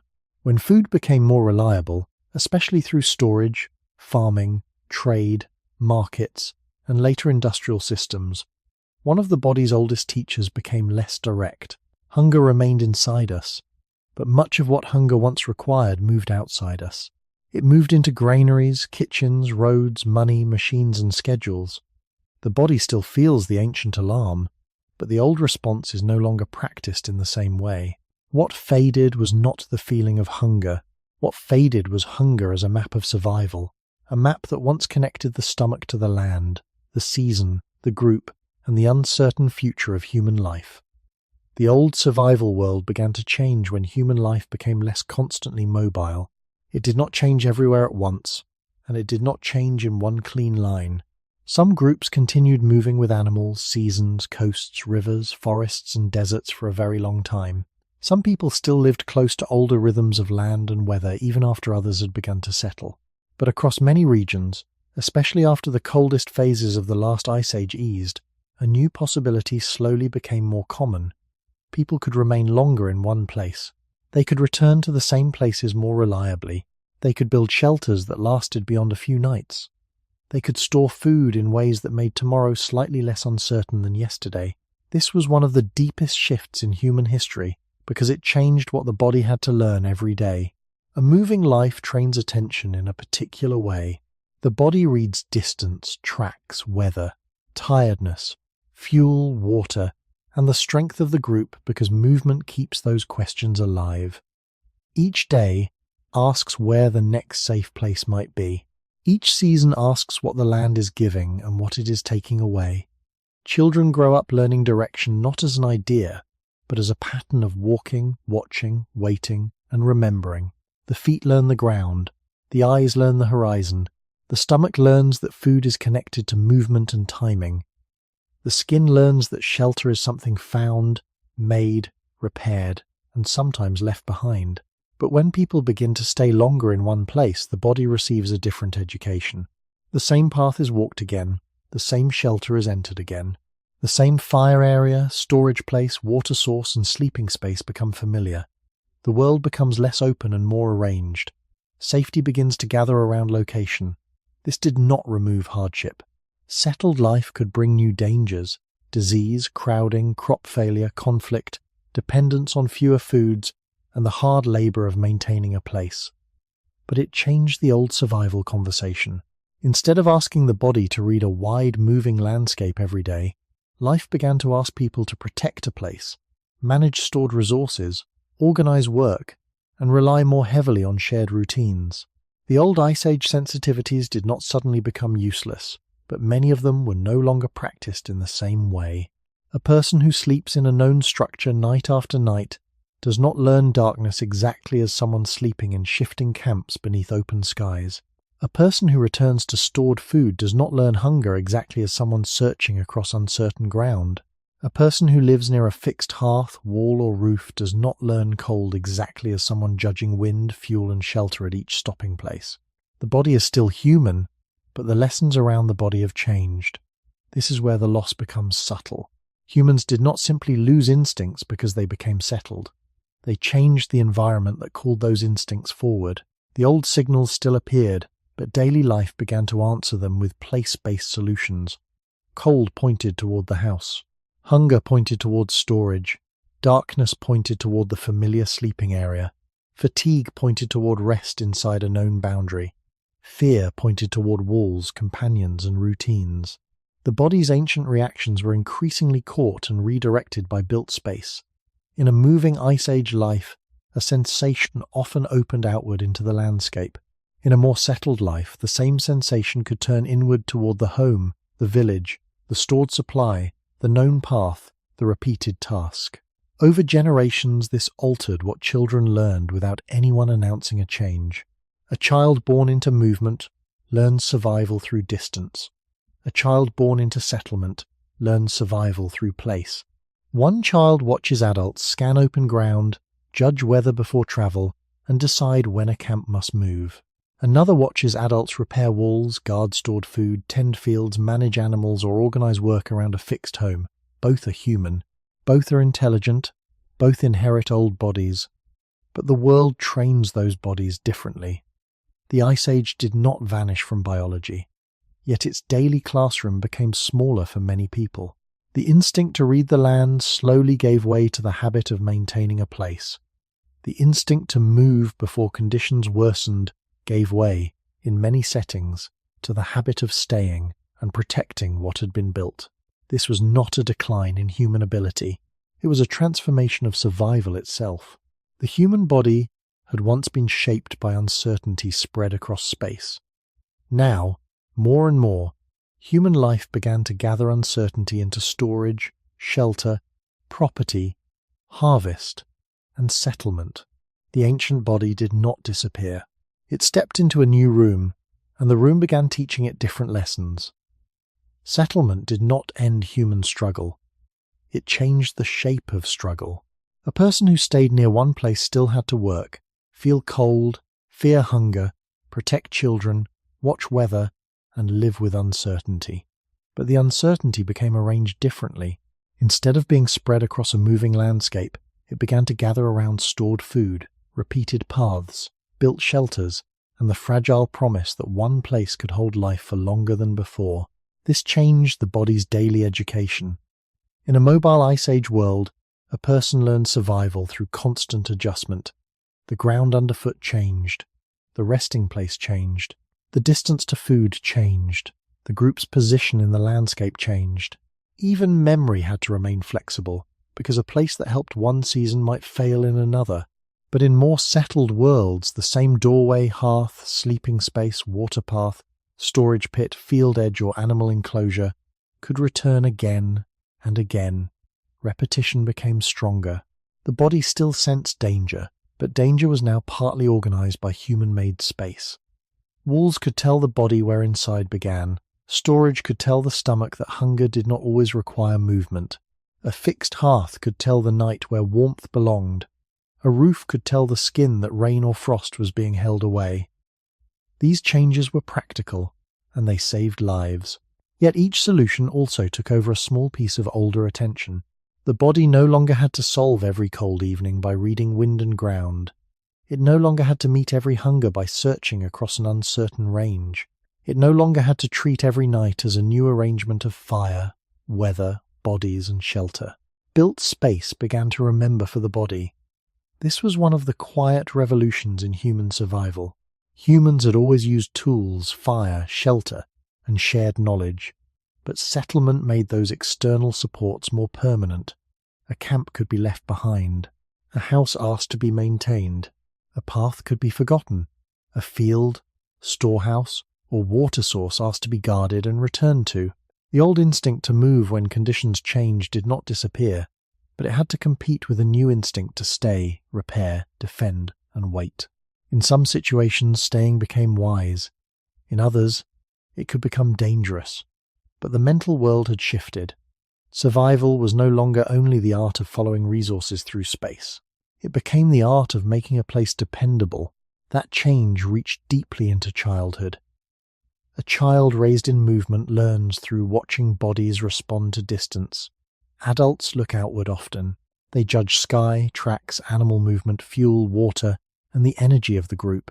The child learns that safety is something carried between places. A child raised in a more settled community learns a different pattern. Adults look outward too. But they also look inward, towards stored grain, drying meat, cooking places, tools, walls, animals, fields, neighbours, rules, and repeated tasks. The child learns that safety can be built and kept. The body receives fewer lessons from raw exposure and more lessons from routine. Hunger becomes connected to storage. Cold becomes connected to shelter. Darkness becomes connected to home. Fatigue becomes connected to labour and rest within a fixed social order. These are not lesser lessons, they are different lessons. They helped humans become more numerous, more organised, and able to protect more vulnerable lives. But they also reduced the need for certain Ice Age sensitivities to remain sharp in everyone. The old skill of reading a wide landscape could become specialised. Some people still needed it deeply. Hunters, herders, scouts, travellers, gatherers, fishers, and those living at the edges of settled life. But not every child had to learn it in the same complete way. Knowledge that once belonged broadly to daily survival could begin to divide among roles, occupations, ages, and places. Culture grew more complex, but the shared body knowledge of wild distance could become thinner. This is how an instinct can fade without vanishing. It is not erased from the species. It becomes less constantly practiced, less socially taught, less required by the ordinary day. The body still has the old equipment, senses that notice cold, eyes that sharpen in darkness, a stomach that treats hunger seriously, a nervous system that responds to sudden sound, a deep need for others nearby. But the surrounding life gives those signals different answers. The house answers cold, the store answers hunger, the lamp answers darkness. The fence, path, rule, and village answer uncertainty. Over generations, humans did not simply become disconnected from nature. They built layers between the body and the old questions. Those layers became safety, memory, comfort, and civilization. They also became distance, and in that distance, many Ice Age survival instincts slowly stopped being practiced as daily knowledge. The shift towards settled life also changed how humans understood danger across generations. In a mobile world, danger often came from the immediate landscape. The wrong weather, the wrong distance, the wrong crossing, the wrong night without enough protection, the wrong season to stay too long in one place. In a settled world, danger did not disappear, but it became more layered. A failed harvest could begin long before hunger arrived. Stored food could be lost to rot, animals, theft, or conflict. Staying in one place could make waste, disease, and crowding more serious. Neighbours could become helpers, rivals, or threats. A house could protect the body from wind, but it could also make people dependent on the safety of that house. This meant that survival became less about responding to every signal with the body, and more about managing systems that extended beyond the body. The old Ice Age body still felt cold, fear, hunger, fatigue, and alertness. But more and more, the answers came from social rules, stored resources, built structures, and inherited routines. The body no longer had to read every detail alone because the community had begun to build a world that remembered for it. A path to water might be known by everyone. A storehouse might hold food from a previous season. A wall might define where people belonged. A field might turn hunger into months of planned labour instead of daily searching. This changed instinct in a quiet way. The urgent bodily response was still there, but survival no longer depended only on its sharpness. A person could be less skilled at reading wild tracks and still live because someone else tended animals, someone else repaired tools, someone else guarded supplies, someone else remembered planting times, someone else watched children. Human survival became distributed across many roles. In earlier Ice Age life, roles also existed, and knowledge was shared in many ways, but the closeness of weather, food, movement, and shelter meant that basic environmental awareness touched almost everyone. With settlement, some kinds of knowledge could become specialized. A farmer might read soil, a builder might read wood and stone, a herder might read animals, a healer might read bodies, a trader might read distance between communities. The whole society could become more intelligent, while many individuals became less trained in the older wild skills that had once surrounded daily life. This is not a contradiction. It is one of the central patterns of human history.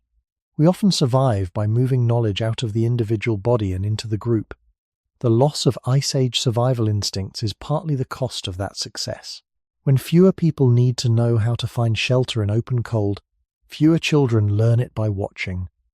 When fewer people need to judge night by firelight and sound, fewer bodies practice that calm attention. When fewer people need to turn hunger into movement across land, hunger becomes separated from geography. Over time, the ancient lessons do not need to vanish from the species for them to fade from ordinary life. They only need to stop being taught by daily necessity. The end of the Ice Age world, followed in many places by warmer climates, denser settlements, farming, storage, and new social systems, did not make humans soft in a simple sense. It made them different. It moved survival from the open landscape into the built and social landscape. It changed the questions a child's body heard from the beginning. Instead of asking, "Where can we move before the weather turns?" the child might learn, "How do we keep this place alive?" Instead of asking, "What does the distant herd mean?" the child might learn, "When do we plant, harvest, store, trade, or defend?" Instead of asking, "Where does night become unsafe?" the child might learn which door closes, which wall holds, which rule protects the household. Each answer made life more stable, but also placed another layer between the body and its older training ground. That is why the loss of Ice Age survival instincts should not be imagined as a sudden weakness. It was a slow exchange. Humans gained shelter, storage, routine, population, memory, and greater protection for the vulnerable. In return, many bodies no longer had to practice the older art of reading cold, darkness, hunger, and distance as immediate survival maps. The ancient signals remained, but the world that sharpened them had begun to settle into walls, fields, paths, and stored time. One of the deepest changes in human survival happened when danger began to be answered by things outside the body. Cold was answered by coverings, hearths, walls, and later rooms that held warmth through the night. Hunger was answered by tools, storage, cooking, farming, and systems of exchange. Darkness was answered by fire, lamps, doors, paths, and eventually electric light. Distance was answered by remembered routes, trails, roads, animals, boats, wheels, maps, and machines. At first, these answers were not separate from the body. A hand still had to make the tool. A person still had to gather fuel. A group still had to protect fire. A shelter still had to be chosen, repaired, carried, or rebuilt. But slowly, across long stretches of time, survival moved outward. The body no longer had to carry every answer inside its instincts, muscles, and immediate senses. It could place some answers into objects, places, habits, and shared knowledge. This was one of the great powers of being human. A human body alone is not especially well protected against cold. It has no thick fur, no natural shell, no powerful claws, no built-in night vision equal to many animals. But a human group with fire, cutting tools, scraped hides, memory, speech, and cooperation could live in places the bare body could not easily survive. In this way, humans did not defeat the Ice Age by becoming a perfect Ice Age animal. They survived by making the world around them carry part of the burden. A fire became an extra organ of warmth and light. A blade became an extension of the hand. A shelter became a second skin. A story about where to find water or animals became a kind of memory larger than one person. Each invention protected life, but each also changed the training of the body. When fire held back the night, the eyes did not have to solve darkness alone. When clothing held warmth near the skin, the body did not have to face cold with only shivering and circulation. When stored food waited through a hard day, hunger no longer had to send the group immediately into uncertain ground. The old signals remained, but the answer was no longer purely bodily. It had become cultural. This is why the loss of Ice Age survival instincts cannot be understood as simple decay. It is more like delegation. The body gave some of its old work to tools. The senses gave some of their old work to built spaces. Memory gave some of its old work to paths, marks, routines, and later records. The group gave some of its old vigilance to walls, rules, and stored supplies. The more successful these external answers became, the less often every individual body needed to practice the older responses in their full form. This does not mean humans stopped being alert. It means alertness began to attach itself to different things. A person in a settled place might worry about a damaged roof, a low store of food, a broken tool, a sick animal, a bad harvest, or a threat from another group.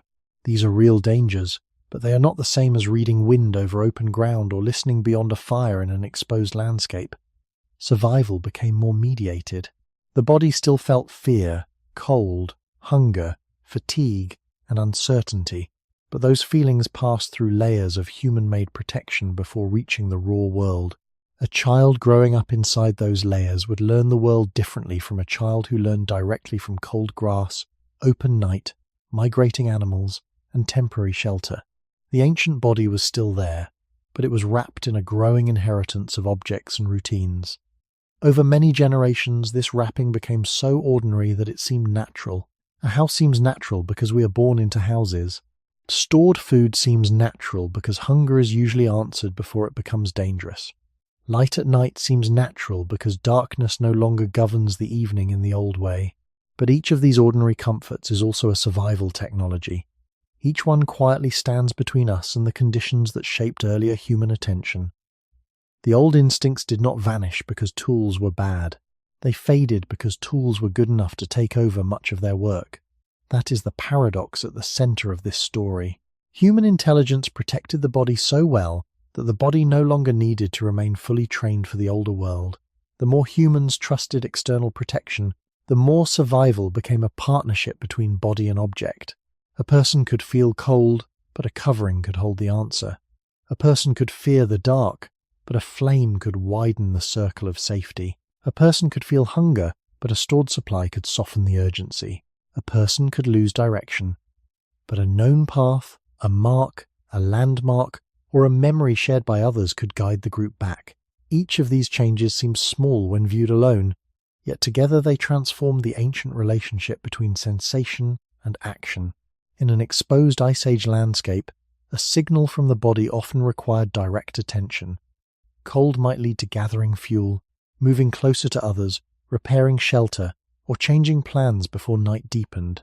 Hunger might lead to searching, tracking, digging, fishing, remembering, or deciding whether the group should move. Darkness might lead to slowing movement, listening more carefully, guarding fire, or keeping children within reach. But once tools and built spaces became more reliable, those same signals no longer had to open into the full old pattern. The body could begin the warning, and the object could complete the response. This was powerful because it allowed humans to survive beyond the limits of bare instinct. It also meant that survival knowledge could live outside the skin. A sharpened stone could carry the memory of how to cut. A fire-making method could carry the memory of warmth. A storage place could carry the memory of a successful season. A shelter could carry the memory of wind, rain, cold, and ground. These things were not alive, but they held human solutions inside them. They made the world less dependent on immediate bodily skill. A person did not need to rediscover warmth each evening from nothing. The hearth remembered, the covering remembered, the house remembered, the group's routines remembered. Over time, this external memory became one of the main reasons older instincts could grow less sharp. The body did not need to keep every lesson at the front of attention when the environment had been arranged to answer before danger fully arrived. Yet this arrangement also created a new kind of dependence. A human with fire is protected, but also dependent on fire. A human with shelter is protected, but also dependent on shelter. A human with stored food is safer during shortage, but also dependent on the storage not failing. Tools reduce one danger while creating the need to maintain the tool. Houses reduce exposure while creating the need to repair and defend the house. Stored food reduces hunger while creating concern over loss, theft, spoilage, or unequal sharing. This is how survival became less wild but not less complex. The ancient body was not freed from danger completely. It was moved into a world where danger passed through things people had made. That new world asked different forms of attention. Instead of always reading clouds, tracks, wind, darkness, and animal movement, people also had to read cracks in walls, smoke in a room, the condition of stored food, the strength of a roof, the behavior of neighbors, the rules of sharing, and the reliability of tools. The old Ice Age instincts were not simply replaced by comfort, They were redirected into maintenance, planning, repair, and social trust. But redirection still changes the body. A child who learns that warmth comes from a room does not learn cold in the same way as a child who watches adults judge wind direction, fuel, distance, and the closeness of the group. A child who learns that food comes from storage does not learn hunger in the same way as a child who watches adults search across a shifting landscape. A child who sleeps behind walls does not learn darkness in the same way as a child who sleeps near firelight, open ground, and familiar breathing. In each case, the body still has the ancient signal, but the instruction around it has changed. The signal no longer requires the same complete chain of awareness. This is why tools can both preserve and weaken survival instincts. They preserve life by protecting the vulnerable, helping children survive, allowing older people to remain within the group, and reducing the daily force of cold, hunger, darkness, and exposure. But they weaken some forms of instinct by making those instincts less necessary in ordinary life. The body is spared the full lesson again and again until the lesson becomes distant. The old world once trained humans by requiring them to act with the landscape. The new world trained them to act through objects, structures, and systems. And once survival began to pass through these layers, the ancient body became safer, but also less directly fluent in the world that first shaped it. By the time tools, shelters, fire, and storage had become deeply woven into human life, survival had begun to change its location. It was no longer held only in the alert body walking through cold ground. It was also held in the objects people carried, the places they returned to, the habits they repeated, and the knowledge they passed on. This made humans more secure but also more dependent on the world they had built. A person could live through a cold night not because the body had become perfectly suited to cold, but because warmth had been borrowed from fire, clothing, walls, bedding, and other people. A person could live through a hungry season not because hunger had lost its power, but because food could be preserved, hidden, stored, traded, or planned for. A person could sleep through darkness not because the ancient nervous system no longer cared about the unseen world, but because firelight, shelter, doors, routines, and familiar voices made darkness less open than before. Each layer of protection reduced the need for the body to face the old problem directly. The body was still capable of warning, but the answer increasingly lived outside it. This is why the loss of Ice Age survival instincts was not a simple forgetting.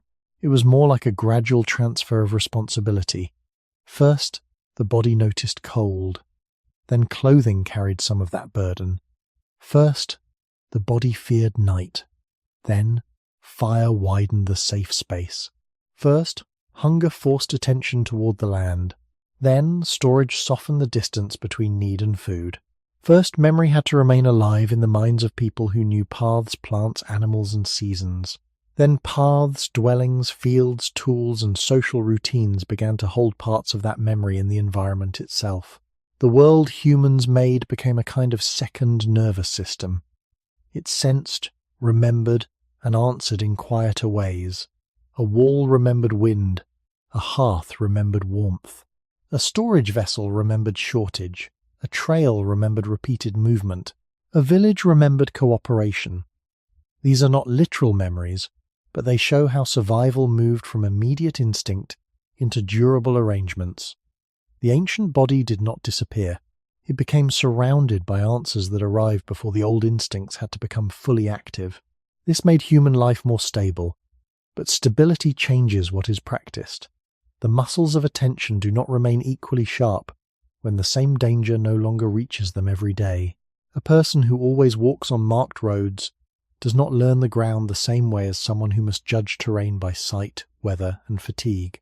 A person who sleeps behind walls does not learn night the same way as someone whose rest depends on fire, group closeness, and careful listening.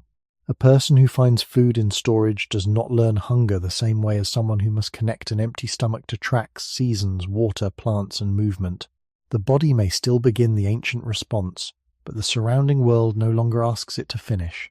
Over generations, this creates a quiet thinning of old fluency. Not a complete loss, not a collapse, a thinning. Some people still keep strong environmental knowledge because their lives demand it. Hunters, herders, fishers, farmers, travelers, and people living close to difficult landscapes may still practice forms of attention that feel much older than modern comfort. But for many others, survival becomes mediated by systems too large to see. Warmth comes from buildings and energy networks. Food comes through transport, markets, and stored supply.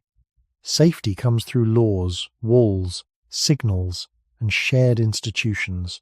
These systems are real achievements. They are part of the long human answer to Ice Age vulnerability. But they also mean that the body no longer meets the beginning of human life in the same direct way. It meets a world already softened by generations of invention. The strange result is that we may feel ancient signals without ancient skill. We may feel uneasy in darkness without knowing how to read darkness. We may feel urgent hunger without reading season or land. We may feel cold as discomfort, not as a complete map of shelter, fuel, exposure, and group care. This is not because modern humans are empty of survival. It is because survival has been spread outward into things we trust. Tools, fire, shelters, and communities did not simply replace instinct. They became the place where instinct went to rest. Human survival was never made of instinct alone. This may be the quiet mistake hidden inside the question.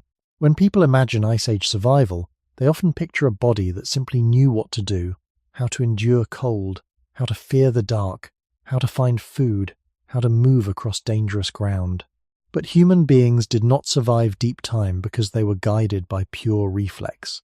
They survived because reflex, memory, attention, imitation, language, and group learning worked together.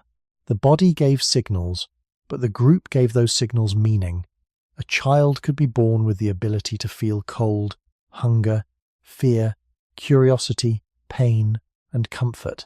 But the child was not born already knowing which plant could be eaten, which track mattered, which sound should be ignored, which tool should be made, where shelter might be found, or when a place had become unsafe. Those lessons had to be learned from people, land, repetition, and consequence. This makes human survival very different from the survival of an animal whose behavior is more tightly fixed by inherited pattern. Humans carry instincts, but they also carry a powerful need to be taught. The Ice Age did not only shape bodies, it shaped teaching.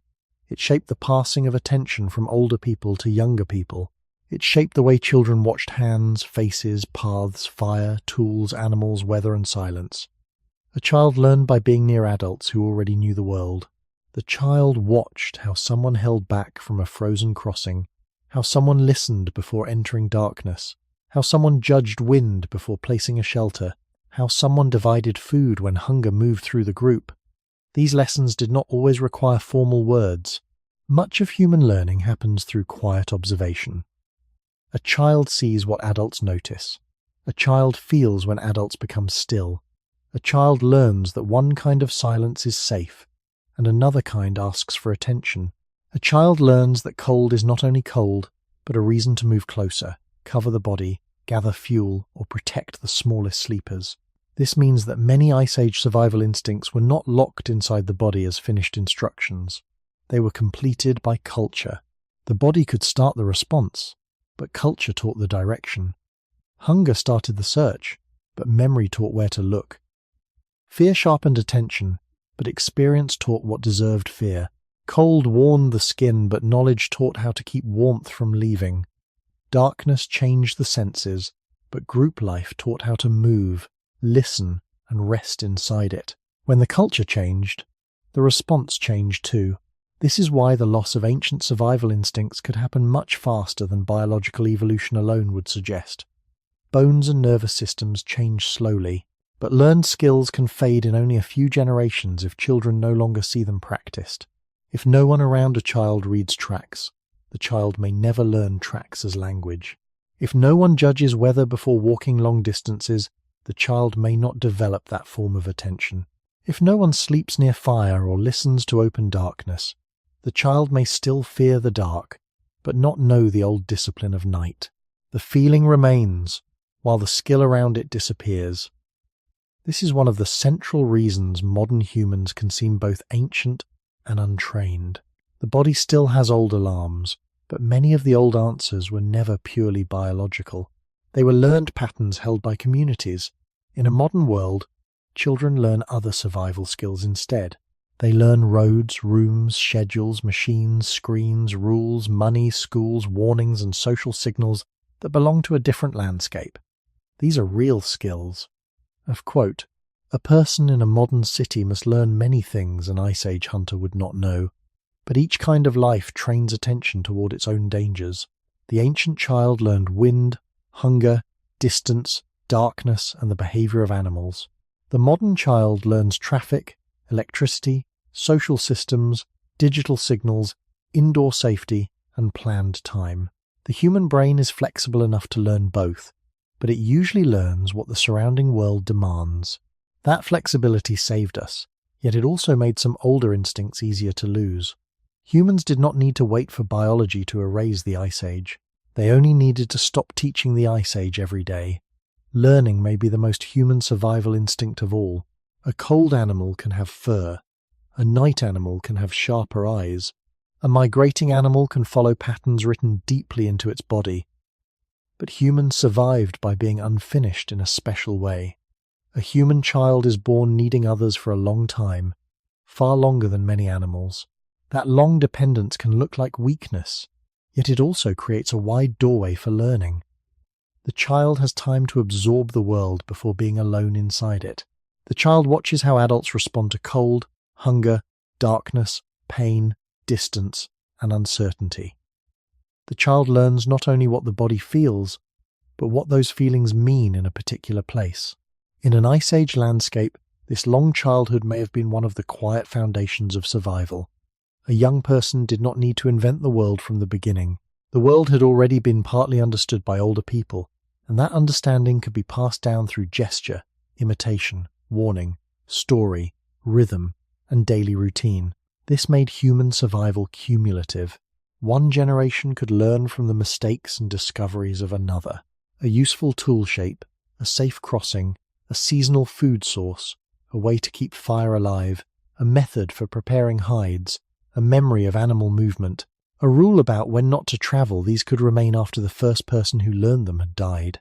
The body carried hunger and fear, but culture carried tested answers. This is why the loss of Ice Age survival instincts cannot be measured only by asking what the modern body can still feel. We must also ask what modern life no longer teaches. A person may still feel uneasy in a dark forest, but may not know which sounds belong to wind, water, animal movement, or human movement. A person may still shiver in cold air, but may not know how to judge exposure across hours, how to protect dry materials, or how to arrange sleep around warmth.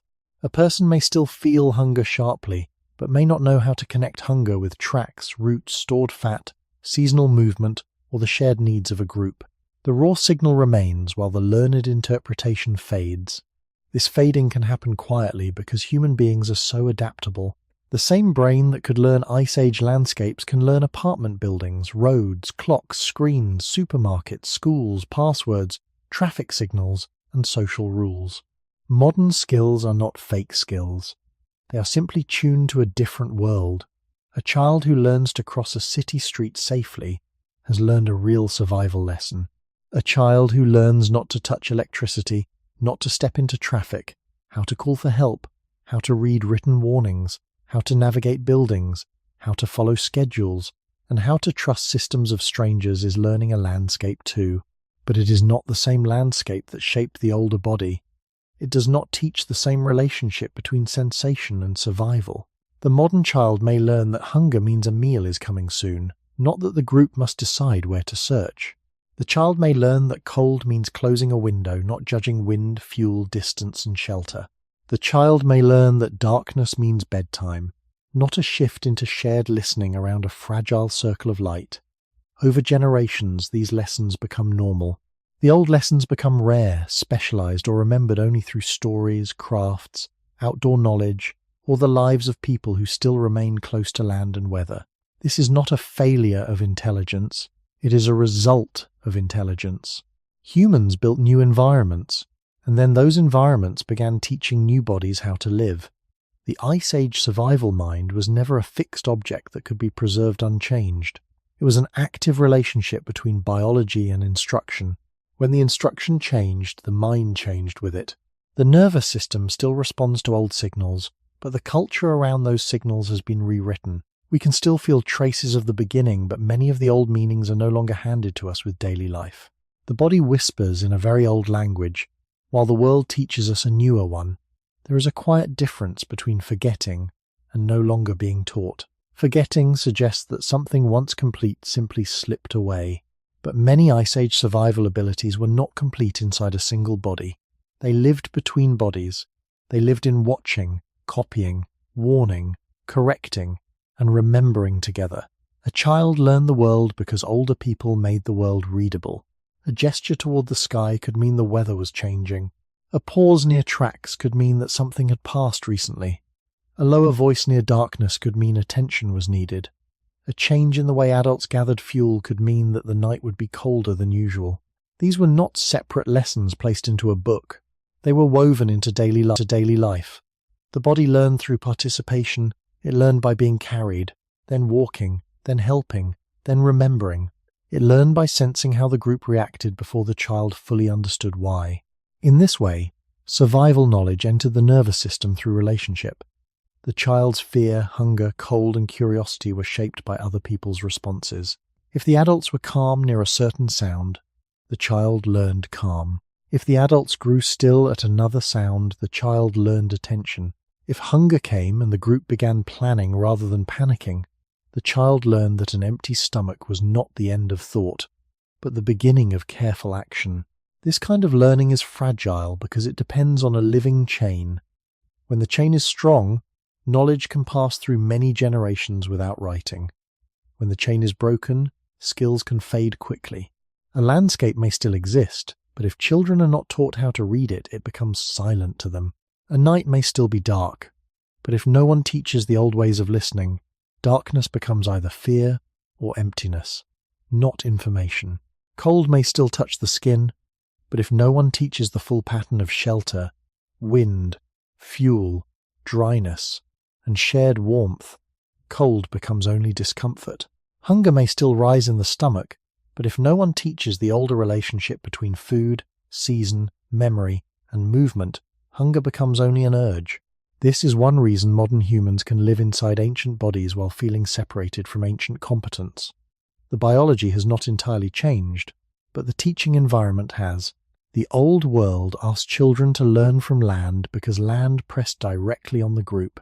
The newer world asks children to learn from systems, schedules, screens, roads, buildings, and institutions, because those are the forces that now shape daily safety. The brain follows the world it is given. It does not preserve every unused skill with equal strength. It grows toward the patterns that matter most often. This is a form of human success, but it carries a loss inside it.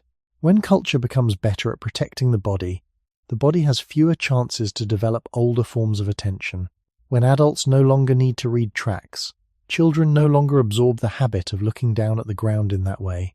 When adults no longer judge weather before sleeping, children no longer learn night as a living condition. When food no longer requires seasonal memory for most people, children no longer feel hunger as a question about land.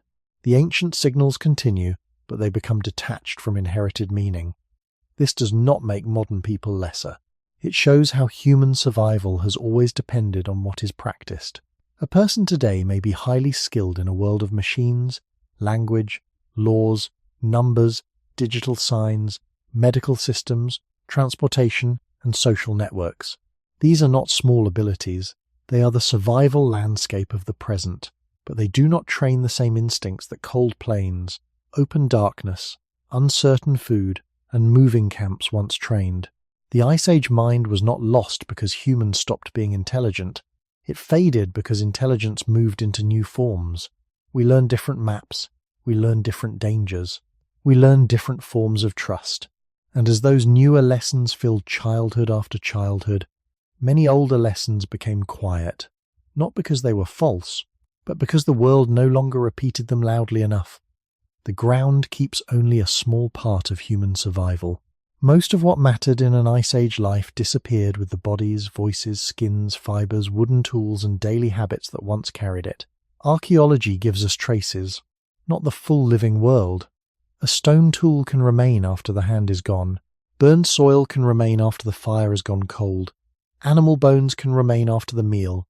The sharing, the hunger, and the memory around that meal have vanished. This is why we have to be careful when speaking about lost instincts. The past does not hand us a complete picture. It gives fragments, and those fragments have to be read slowly. Yet even the fragments tell us something important. They do not show humans surviving by instinct alone.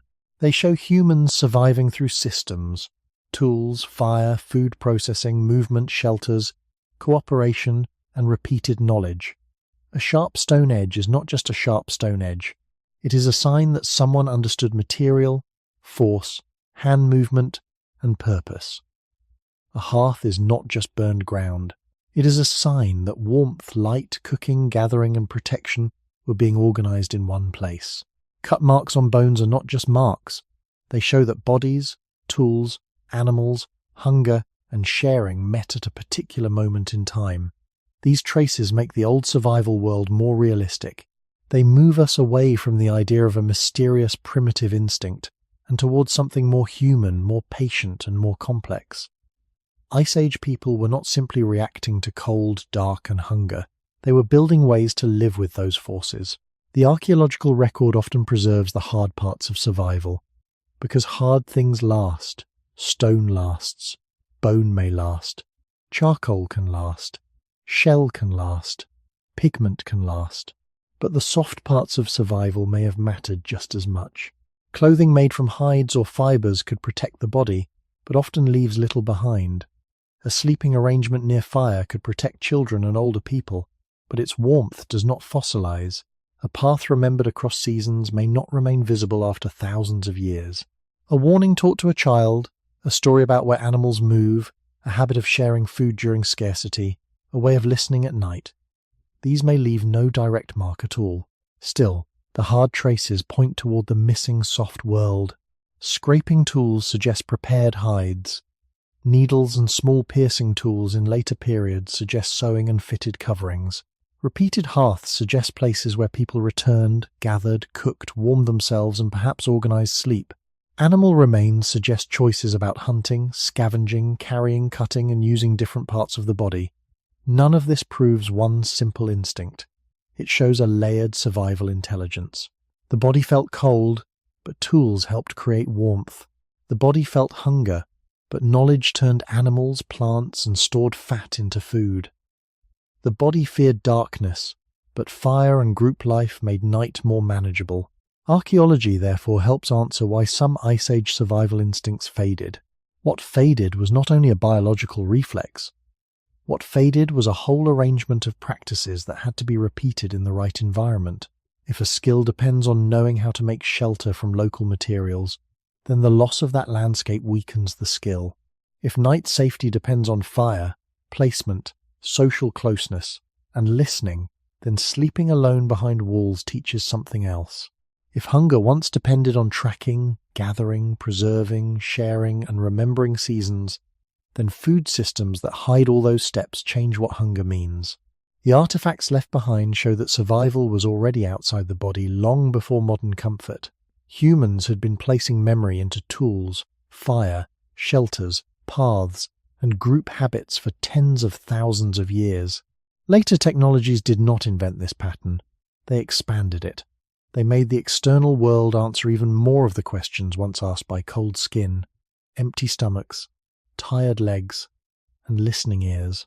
The deeper lesson from archaeology is that humans were never purely natural in the simple sense. From very early times, they were bodies joined to made things, shared spaces, and learned traditions. So when we ask why the ancient instincts faded, the earth gives a quiet answer through its fragments. The old instincts were always tied to a world of practice. When the practices changed, the instincts did not vanish like smoke. They lost the daily structure that kept them clear. The bones and tools left behind also remind us that survival was not the same everywhere. There was no single Ice Age life, no single ancient instinct that all humans used in the same way across the whole world. A group living near a cold grassland followed different signs from a group living near a coast. A group moving through river valleys knew different dangers from a group sheltering near rocky cliffs or forest edges. Some people depended more on large animals, others on mixed foods, fish, shellfish, plants, roots, birds, small animals, or whatever a season allowed. The body gave every human certain shared signals: cold, hunger, tiredness, fear, pain, curiosity, and the need for others. But the meaning of those signals depended on place.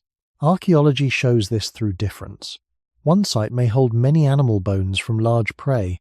Another may show fish remains, shells, grinding stones, pigments, blades, hearths, or traces of repeated occupation. One landscape may point toward long-distance movement. Another may suggest people returning again and again to a place that offered water, shelter, stone, or food. These differences matter because they prevent us from turning ancient survival into a simple myth. Humans did not survive by having one universal Ice Age instinct that worked everywhere. They survived by adapting shared bodies to local worlds. A person had to learn not only how to be human, but how to be human there, in that valley, there, beside that river, there, under that wind, there, near those animals, those plants, those stones, those seasons. The survival instinct was partly the ability to let place teach the body what mattered. This is why the loss of those instincts is also the loss of local practice. When people no longer grow up reading a specific land with their feet, hands, ears, and memory, the body still remains ancient, but its knowledge becomes less precise. A modern person may feel uneasy in a forest at night, but not know whether the forest itself is dangerous. They may feel cold on open ground, but not know where wind will settle, where frost will deepen, or how wet earth will change sleep. They may feel hunger, but not know what signs in the land point toward food. The general alarm remains, but the local language is missing. The archaeological record quietly shows that ancient humans lived through many local languages of survival. Stone came from particular sources. Tools had shapes suited to tasks. Hearths were placed where they made sense. Animal bones show choices about what was hunted, carried, cut, or consumed. Shells, pigments, ornaments, and burials suggest that human life was not only practical, but social and meaningful. Survival was not just staying alive until morning. It was living inside a shared world, with memory, identity, care, and perhaps deep attention to places that mattered.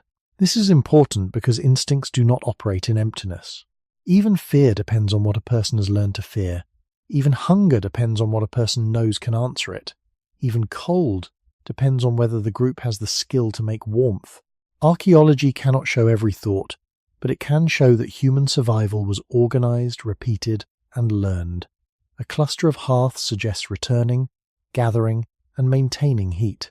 A pattern of cut bones suggests knowledge of animal bodies. A spread of tools suggests planning, repair, and task. A site used across time suggests memory tied to place. These traces do not speak loudly, but they speak against the idea that ancient humans were guided only by wild instinct. They were guided by a relationship between body and evidence, between feeling and learned response. Modern life weakens this relationship in a particular way. It does not erase all danger, it does not erase all skill, but it often removes the need to learn survival locally from the land. Food may come from far away, heat may come from unseen systems. Light may arrive without fire. Direction may come from devices. Safety may come from buildings and rules rather than careful reading of place. The body still reacts, but the world no longer trains it through the same soil, sky, animals, and seasons. The old instincts fade because they were never just inside us. They were between us and the places that made us pay attention. Some of the strongest archaeological evidence for ancient survival is not found in a single object, but in repetition. A hearth used again, a place visited again, a tool shape made again, a certain animal processed in similar ways again. Repetition tells us that Ice Age humans were not only reacting to whatever happened in the moment, they were returning to patterns that worked. They were building a memory of survival into action. A fire placed in a sheltered spot could mean that people understood wind, warmth, and gathering. A group of tools near animal bones could mean that food, cutting, sharing, and labour came together in a repeated practice. A cave, rock shelter, river edge, or open-air camp used over time could mean that people knew when a place was useful, when it was safe enough, and what it could offer. These traces do not reveal every feeling, but they reveal the structure around feeling. Hunger did not simply become eating. It became searching, carrying, cutting, cooking, sharing, and returning. Cold did not simply become shivering. It became fire, covering, shelter, and placement. Darkness did not simply become fear. It became hearths, social closeness, boundaries, and rest arranged around light. This is why the archaeological record is important for the question of lost survival instincts. It shows that ancient survival was practiced. It was not only inherited, it had to be made real, again and again. When a practice is repeated across childhood, it becomes almost invisible. A young person may not think of it as knowledge, it simply feels like the way the world is handled. How to sit near fire, how to keep useful material dry, how to carry food, how to notice a change in animal movement, how to sleep where warmth lasts longer, how to listen when adults become quiet. These habits may become so familiar that they feel like instinct. But archaeology reminds us that behind many instincts are repeated arrangements. Fire has to be maintained, tools have to be shaped, food has to be processed, shelter has to be chosen, children have to be taught. The body begins the need, but practice gives the need its form. This makes the later loss easier to understand. When the repeated arrangement changes, the feeling may remain while the practice fades. Modern humans still feel cold, but many no longer repeat the old practices that made cold readable. They still feel hunger, but many no longer repeat the old practices that made hunger a map of season and place. They still feel unease in darkness, but many no longer repeat the old practices that made night a shared landscape of fire, voices, and careful listening. The old evidence left in the ground shows a world where body signals were embedded in material life. A stone edge, a hearth, a bone fragment, or a shelter floor may look small, but each one points to a wider system of repeated attention. It also shows why we should be careful not to imagine Ice Age humans as either helpless victims of nature or perfect wild experts. They were human beings working inside limits. They made mistakes, adapted, learned, remembered, and depended on one another. Some groups thrived for long periods. Some faced shortages, injuries, climate shifts, and loss. Some knowledge may have vanished when elders died, when groups moved, when animals disappeared, or when landscapes changed. Survival was never guaranteed by instinct alone. It had to be renewed through knowledge carried by living people. In that sense, archaeology gives us a sober view of what was lost. It was not one hidden power. It was a web of repeated relationships between hands, tools, food, fire, shelter, children, elders, animals, weather, and place. Later human history did not destroy that web in one act. It slowly replaced parts of it with other webs: fields, houses, roads, markets, written memory, machines, and institutions. These later systems also required skill, intelligence, and cooperation, but they trained a different kind of attention. The older traces in the ground remain as reminders that the Ice Age body once lived inside a very practical world of repeated lessons. When those lessons stopped being repeated for most people, the instincts they supported did not need to disappear completely. They only had to lose their daily shape. The modern world can be safer and still make the body feel uneasy. This is one of the quiet puzzles left by deep human history. A person may lie in a locked house, under a warm blanket, with food nearby and light only a few steps away, yet the body may still behave as if something unfinished is waiting. A small sound in the night can sharpen attention. A cold draft can make sleep thinner. Hunger can feel urgent even when there is no real shortage. A crowded room can tire the nervous system. An empty room can feel too silent. These reactions are not proof that danger is present. They are reminders that the body does not only respond to the world as it is now, it also responds with systems shaped in worlds that came before. For most of human time, the body's alarms were useful because they were connected to practical action. Fear could lead to listening. Hunger could lead to searching. Cold could lead to shelter, fire, and closeness. Fatigue could lead to saving strength before the group made a costly mistake. The signal and the response belong together. In modern life, the signal often remains, but the response has changed. A sudden alertness at night may have no real task. Hunger may be answered too quickly for the body to learn patience. Cold may be corrected before it teaches anything about exposure.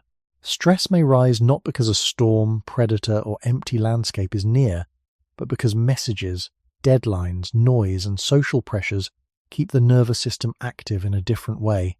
The old alarm system is still working, but it is being asked to interpret a world it was not designed around.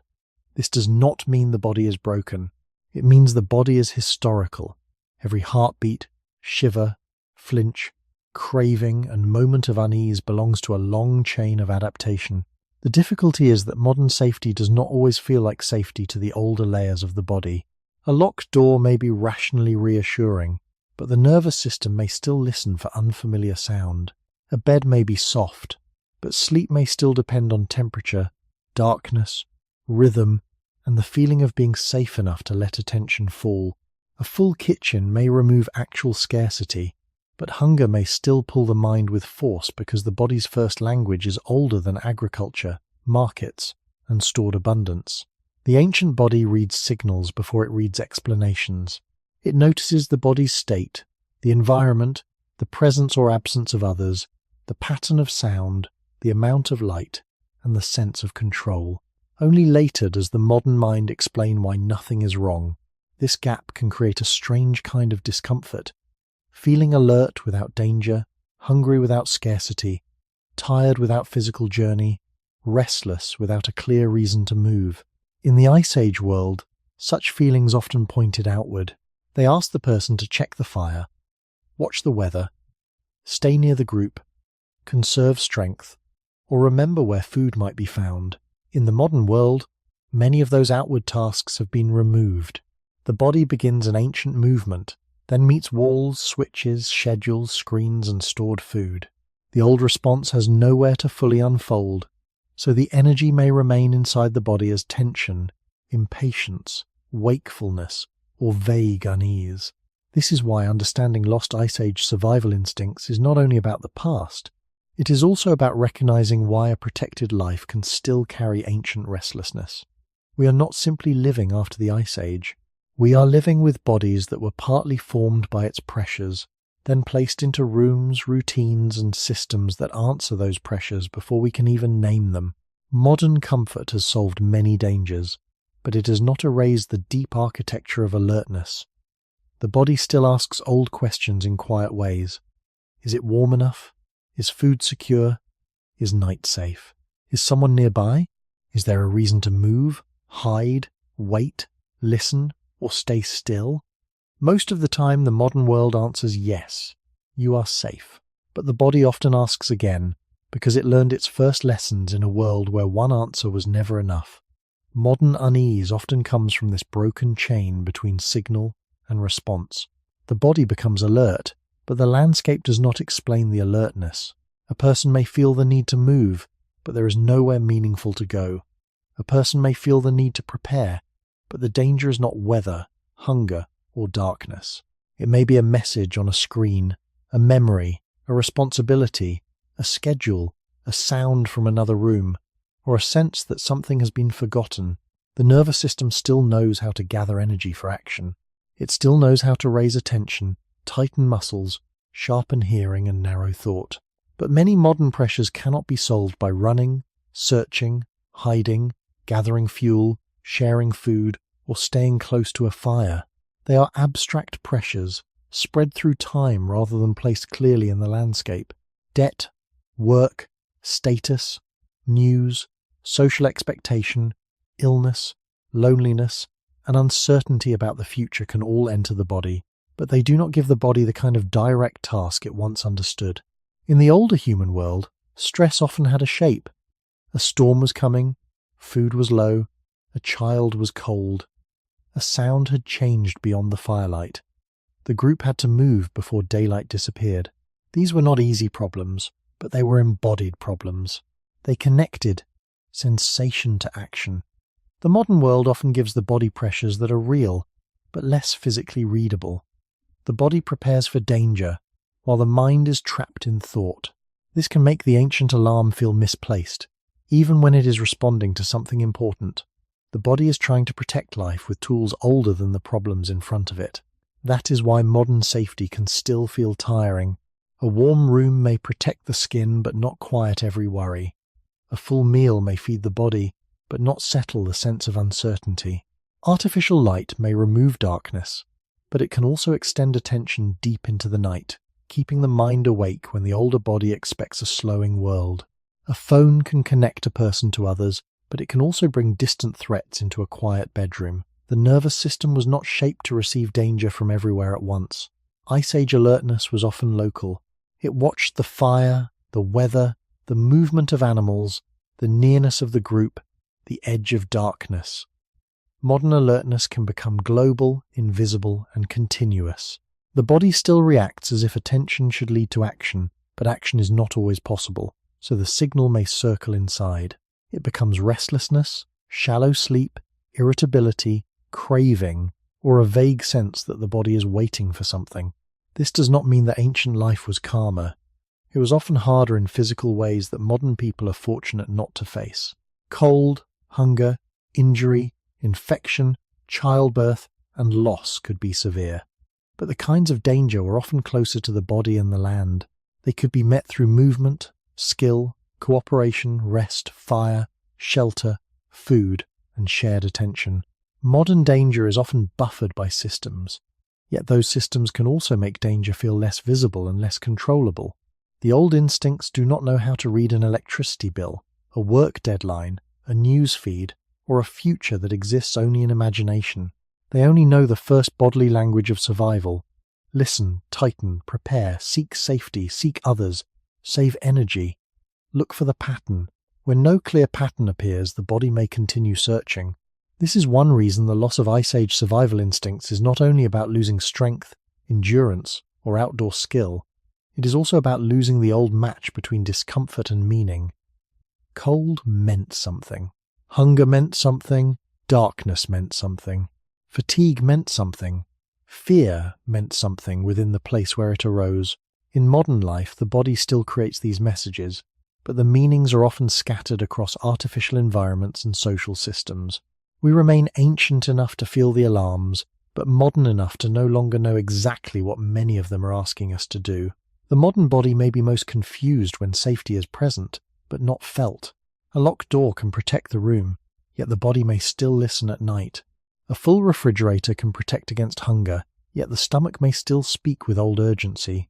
A warm bed can protect against cold, yet the mind may still refuse to settle if the body feels exposed, lonely, overstimulated, or unsure. This confusion is not a flaw in human nature. It is a sign that safety is not only a fact outside the body, safety also has to be recognized inside the body. For Ice Age humans, recognition often came through direct signals. The group was near, the fire was alive, the wind was blocked, the child was warm, the path was known, the night sounds belonged to the place. The body could feel these things. It could enter rest because the conditions of rest were physical, social, and immediate. In modern life, safety is often hidden inside systems. Food is safe because supply chains work. Warmth is safe because energy systems work. The room is safe because locks, walls, laws, neighbors, phones, and emergency services exist. These protections are powerful, but they are also abstract. The older body cannot always feel them in the same deep way it could feel fire, closeness, shelter, and familiar voices. So even when the mind knows that life is protected, the body may still ask for older forms of proof. It may ask for quiet, warmth, rhythm, darkness that feels gentle instead of empty, and the sense that someone or something familiar is nearby. This is why the loss of Ice Age survival instincts can appear as restlessness rather than absence. The body has not gone silent. It may be speaking too often in a world that no longer teaches it how to complete the message. The ancient alarm rises, but the ancient response is unavailable. We cannot solve a work deadline by gathering firewood. We cannot answer social uncertainty by reading tracks in mud. We cannot calm global news by moving closer to a campfire. Yet the body still uses old pathways of preparation. It raises attention. It tightens muscles. It changes sleep. It pulls thought toward food, shelter, status, danger, or belonging. Many modern problems are real, but they are spread across systems too large for the body to touch. The nervous system reaches for action, while the modern world asks for waiting, planning, typing, paying, deciding, enduring, or thinking. This mismatch can make the body feel as if it has lost something important, because in one sense it has, the clear link between signal and response. In the Ice Age, cold, hunger, darkness, and fatigue often told a person where attention should go. In the modern world, the same sensations can arrive without a clear direction. A person can be tired from sitting, hungry from habit, alert from a screen, lonely in a crowd, warm but sleepless, safe but tense. These states would have been harder to imagine in the same form in an older survival landscape, where bodily discomfort was usually tied more closely to movement, weather, food, and group life. Modern comfort has reduced many dangers, but it has also created conditions where ancient signals can become detached from ancient meanings. This does not mean the answer is to return to hardship. The past was not a cure. It held pain, loss, danger, and uncertainty that no one should romanticize. But understanding the past can make the present less mysterious. When the body becomes uneasy in a safe room, it may not be weak, it may be historical. When darkness changes attention, it may not be childish. It may be an old map briefly opening. When hunger feels larger than the moment requires, it may be carrying echoes from a world where food was never guaranteed by a schedule. When silence feels too wide, it may be because for much of human time, safety was heard through other people. The value of this understanding is not to blame the modern body, but to treat it with more patience. The body we live in now is not perfectly adapted to the rooms we have built. It is a living record of earlier worlds placed inside a newer one. It has lost some Ice Age survival instincts because many of those instincts no longer receive daily practice, daily meaning, or daily instruction. But it still carries traces of them, rising quietly whenever cold, darkness, hunger, fatigue, or uncertainty touches something older than thought. Losing old survival instincts was not only a loss, it was also the shadow of something gained. This is important to say carefully, because it is easy to imagine the ancient body as more complete than the modern one, as if earlier humans were always stronger, calmer, wiser, or more alive inside the world. But history is not that simple. Ice Age life demanded attention because it offered fewer protections. Cold had to be read because cold could harm. Hunger had to be taken seriously because food was uncertain. Darkness had to be respected because the unseen world could not be controlled. Distance had to be measured by the body because a wrong journey could cost more than tired legs. The sharpness of ancient survival came from a world that pressed closely against human skin. Modern humans lost some of that sharpness because, across thousands of years, they built layers that reduced the pressure. That reduction was not a mistake. It allowed more children to live. It allowed injured people to recover. It allowed older people to remain within communities longer. It allowed knowledge to accumulate instead of being lost every time a group was forced to move, starve, or begin again. The old instincts faded partly because human beings became better at protecting one another from the conditions that made those instincts necessary. A warm house may weaken the daily lesson of cold, but it also keeps a child alive through the night.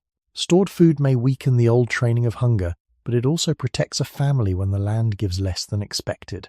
Artificial light may soften the old discipline of darkness, but it also extends care, work, safety, and human gathering beyond sunset. Roads may reduce the need to read ground with the feet, but they also connect people, food, help, and memory across distance. Each comfort has a cost, but each comfort also carries mercy. This is why the story should not become a simple complaint about modern life. The fading of Ice Age instincts is tied to one of the deepest human hopes, to make the world less dangerous for the vulnerable. A newborn cannot survive by ancient toughness. A sick person cannot always endure by will. An old person may hold memory, even when the body is weaker. A community that can shelter, feed, warm, and protect these people is not less human. It may be expressing one of the oldest human abilities in a new form. The same species that once gathered around fire in a cold landscape later built homes, villages, farms, hospitals, schools, and systems of care. These later forms of safety did not come from nowhere. They grew from the same social instinct that helped people survive around ancient hearths. The group that once shared warmth became, over time, the society that shares labour, food, protection, and knowledge. So when we ask why humans lost their Ice Age survival instincts, one answer must include compassion. We lost some direct knowledge of cold because we learned to protect more bodies from cold. We lost some direct knowledge of hunger because we learned to store, grow, move, and distribute food. We lost some direct knowledge of darkness because we learned to make light and build boundaries against night. We lost some direct knowledge of wild distance because we learned to make paths that others could follow without needing to rediscover the land alone. The loss is real, but it is not only decline, it is also inheritance transformed. The ancient body survived by staying close to the world. The modern body survives by living inside the accumulated work of other humans. Our instincts became quieter because our ancestors succeeded in moving many dangers away from the immediate edge of the skin. Yet success can create forgetfulness. When protection becomes normal, the body may no longer understand the older lessons hidden beneath it. We may forget that warmth is not a natural guarantee. We may forget that food was once a long conversation with land and season. We may forget that night once required cooperation, and that safety was once heard in the breathing of nearby people. The price of safety is not that we become less human. The price is that we may stop noticing how much human care is built into the ordinary world around us. The cost of safety is easy to misunderstand because safety often becomes invisible. When a room is warm, we do not always feel the long human effort behind warmth. When food is waiting, we do not always feel the old uncertainty that food once carried. When night can be controlled by light, we do not always feel how strange that would have been to most people who came before us. The modern world hides its own miracles by making them ordinary. A wall simply stands, a road simply leads, a light simply turns on, a meal simply appears. But each of these ordinary things is the end of an ancient problem. Walls answer wind, rain, cold, animals, and the need for a boundary. Roads answer distance, uncertainty, and the danger of losing the way. Light answers the old power of darkness. Stored food answers the fear that hunger may arrive before the land gives again. These answers make life more secure. They also remove the daily need to remember the original question. A child born inside warmth may not understand cold as a teacher. A child born near food may not understand hunger as a map. A child born under electric light may not understand darkness as a living environment. This is not because the child lacks intelligence. It is because the world has become generous in ways the body does not need to study every day. The ancient instincts grow quiet because the ancient problems are often solved before they become personal. This quieting can be mistaken for weakness, but it is also the mark of a species that learned to protect its young from the full weight of the world. A baby does not need to learn Ice Age cold if a family, a home, and a system of heat protect that baby. An injured person does not need to be left behind if a community can carry, shelter, feed, and heal. An older person does not need to be valuable only by physical strength if memory, care, language, and social bonds allow value to take other forms. In that sense, losing some older instincts may be tied to a widening of human life. More people can survive without being the strongest. More people can contribute without being able to endure every hardship directly. More knowledge can be stored outside the body, in tools, books, buildings, stories, and institutions. The group becomes larger than the camp. The fire becomes larger than the hearth. The shared memory becomes larger than one elder's voice. Yet the body still carries the older shape beneath these new protections. It may still look for closeness when tired. It may still calm when warmth, darkness, rhythm, and familiar sound come together. It may still become uneasy when the world feels too open, too silent, too cold, or too uncertain. These are not useless remnants. They are signs that human comfort was never only material. The body does not rest because a machine says the room is warm. It rests when warmth is joined with trust, rhythm, and a sense that the surrounding world does not demand immediate defense. Ancient safety was physical, but it was also social. A fire without people was not the same as a fire surrounded by voices. Food without sharing was not the same as food that kept a group alive. Shelter without belonging was not the same as a place where the body knew it could sleep. Modern life can sometimes provide the object while weakening the relationship around it. We may have heat, but feel alone. We may have food, but feel hurried. We may have light, but lose the gentle descent of evening. We may have walls, but still feel that the nervous system has not fully arrived at rest. This is another part of the exchange. Safety increased, but some older signals of safety became harder to hear. The loss of Ice Age survival instincts, then, is not only a story of comfort replacing hardship. It is a story of meanings changing. Cold once meant gather warmth and people. Hunger once meant remember land and share risk. Darkness once meant listen, stay close, and make a small human center inside the night. Today, those same sensations may be answered by devices and routines, but the deeper human need beneath them may still ask for care, patience, and connection. We did not lose the ancient body. We covered it with a safer world, and now, sometimes, that ancient body asks us to remember what safety used to feel like. There is also a gentler way to understand the loss. Perhaps humans did not lose their Ice Age survival instincts because they became careless. Perhaps they lost them because they succeeded, slowly and imperfectly, at making the world less hostile to ordinary bodies. The old world demanded direct knowledge because it gave fewer second chances. A cold night could punish poor shelter. A hungry season could expose weak memory. A dark crossing could turn a small mistake into separation. A long walk could decide whether a child, an injured adult, or an older person still had enough strength by morning. In such a world, attention had to stay close to the skin. But human beings kept trying to widen the space between the body and danger. They made better tools. They protected fire. They shaped coverings. They carried knowledge. They built shelters, then settlements, then systems that allowed more people to live without facing every ancient pressure directly. This widening space is the place where some old instincts grew quiet. A person no longer needed to wake at every cold shift in the air if walls and bedding held warmth. A group no longer needed to read every hunger signal as a question about movement if food had been stored. A child no longer needed to learn the night by firelight if lamps, rooms, and familiar routines had softened darkness. These changes did not remove the ancient body, but they changed what the ancient body had to practice.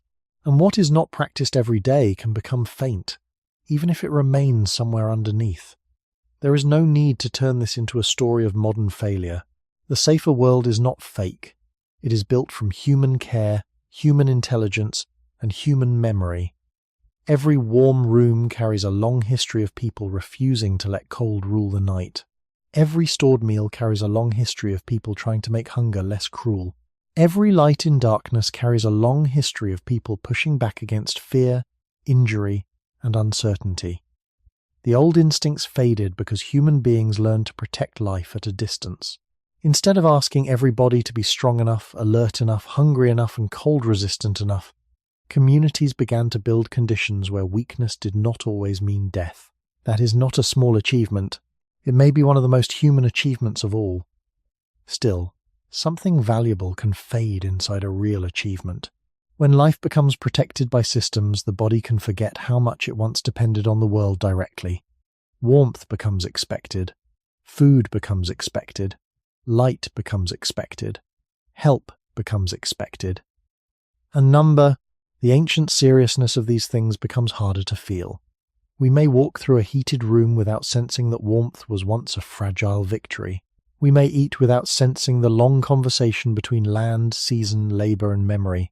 We may sleep in darkness without sensing that night once had to be entered carefully, with others nearby. In losing the older instincts, we may also lose some gratitude for the protections that replaced them. This is why the question matters beyond curiosity. It reminds us that modern comfort is not separate from ancient survival. It is built on top of it. The house is not the opposite of the cave or shelter. It is a later answer to the same need. The meal is not the opposite of foraging or hunting. It is a later answer to the same hunger. The lamp is not the opposite of fire. It is a later answer to the same darkness. The modern body lives inside these answers so completely that it may mistake them for nature. But they are not simple nature. They are inherited work.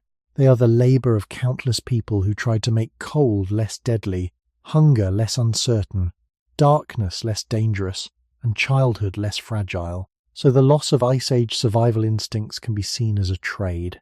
We traded some direct fluency with cold, hunger, darkness, and wild distance for shelter, storage, care, and shared memory beyond the body.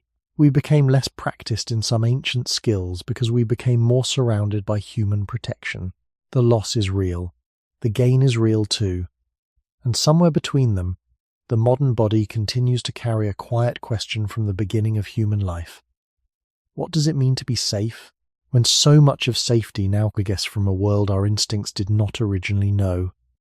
What remains after the Ice Age is not a complete ancient mind, but a set of quiet openings. The body still knows cold before it understands weather. It still knows hunger before it understands supply. It still changes in darkness before it understands that the room is safe.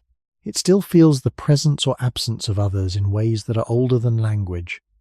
These small reactions are not the whole story of our ancestors, and they are not proof that the past lives unchanged inside us.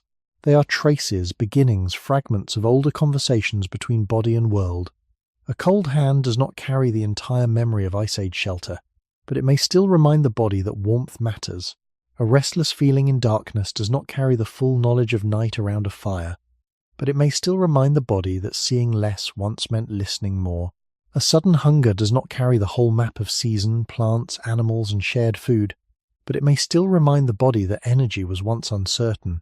What remains is not a full survival manual. It is more like a few old doors still present inside a newer house. Most of the time, we walk past them without noticing. Then a sensation opens one of them for a moment, and the body looks backward without words.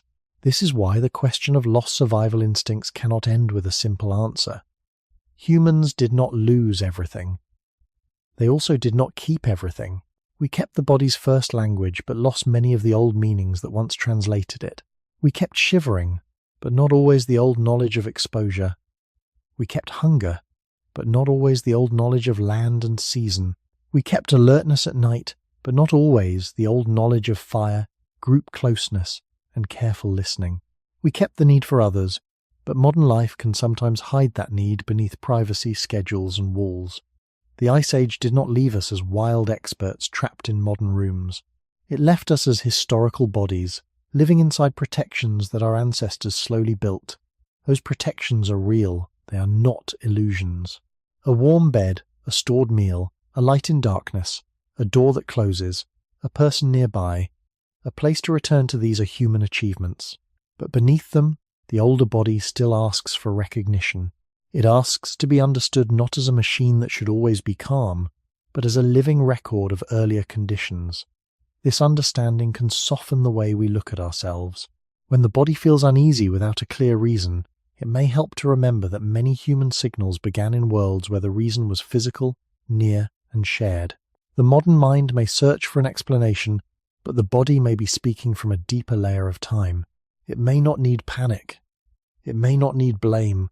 It may need warmth, rhythm, rest, closeness, quiet, movement, or simply the gentle knowledge that old alarms can remain after old dangers have changed. There is value in seeing this clearly. We do not need to return to hardship to honor the past. We do not need to romanticize hunger, cold, darkness, injury, or uncertainty. The ancient world was not a place of perfect wisdom. It was a place where human beings survived by attention, cooperation, learning, and care under pressure. The useful lesson is not that modern comfort is wrong. The useful lesson is that comfort works best when it remembers the body it is comforting. A house warms us more fully when we understand why warmth matters. Food nourishes us more deeply when we remember that eating was once connected to land, labor, and sharing. Darkness becomes gentler when we understand why the body listens at night. Rest becomes easier to respect when we remember that sleep was once protected by others, by fire, by shelter, and by trust. What remains after the Ice Age, then, is not only instinct, it is a quiet invitation to read the modern body with older patience. We are not separated from the beginning of human life. We are separated from many of its daily lessons. And sometimes through cold, hunger, darkness, fatigue, or the need for another voice nearby, the body still points toward the world where those lessons began. The remaining traces of the Ice Age do not ask us to abandon the modern world. They ask us to understand the modern body more honestly. A person does not become more human by being cold, hungry, afraid, or exposed. Hardship by itself is not wisdom. Ancient life was not valuable because it was difficult. It was valuable because human beings learned, under difficult conditions, how to pay attention to what life required. They learned that warmth was not only a temperature, but a form of protection. They learned that food was not only a private desire, but a link between land, season, labour, memory, and sharing. They learned that darkness was not only an absence of light, but a condition that changed how people listened and stayed near one another. They learned that the body was never alone in survival. It was always held by tools, by knowledge, by the group, by older memory, and by the small repeated acts that made another day possible. This is the part that can still be useful now. We do not need to recreate the Ice Age to learn from it. We can learn from the way it reveals the depth of ordinary needs. Warmth, rest, food, safety, and companionship are not small comforts added on top of human life. They are ancient foundations. They reach back into the first questions the body had to answer. Is there enough warmth to sleep? Is there enough food to keep moving? Is the night safe enough to release attention? Are others close enough to help if something changes? Is the body allowed to stop guarding itself for a while? Modern life often treats these needs as simple conveniences, but the older body treats them as conditions for peace. This may be why a person can have many modern advantages and still feel unsettled. The body may not only be asking for more comfort, it may be asking for comfort that feels recognizable to the deeper nervous system. A slower evening, a steady rhythm, darkness that is not threatening, food that is not rushed, warmth that is joined with rest, and human presence that feels calm rather than demanding. These are not mystical ideas. They are simple continuities between the body now and the bodies that came before. The ancient world taught survival through repeated contact with real limits. The modern world often hides limits until they appear as stress, exhaustion, confusion, or loneliness. Remembering the older body can help us notice limits earlier and more gently. Fatigue may be a request to stop spending energy without meaning. Hunger may be a signal to slow down and remember that nourishment is more than intake. Unease in darkness may be a reminder that the body relaxes through familiarity and trust. Restlessness may be the body looking for movement, air, touch, or a clearer boundary between day and night. None of these signals needs to be exaggerated.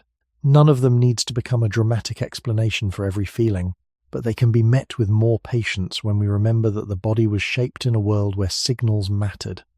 In that sense, the loss of Ice Age survival instincts can teach a quieter form of respect. We can respect the body without obeying every alarm. We can respect comfort without forgetting what it replaced. We can respect modern safety while admitting that safety is not fully complete unless the body can feel it. The educational value of this story is not that humans should go backward. It is that progress should remain connected to the creature it is meant to protect.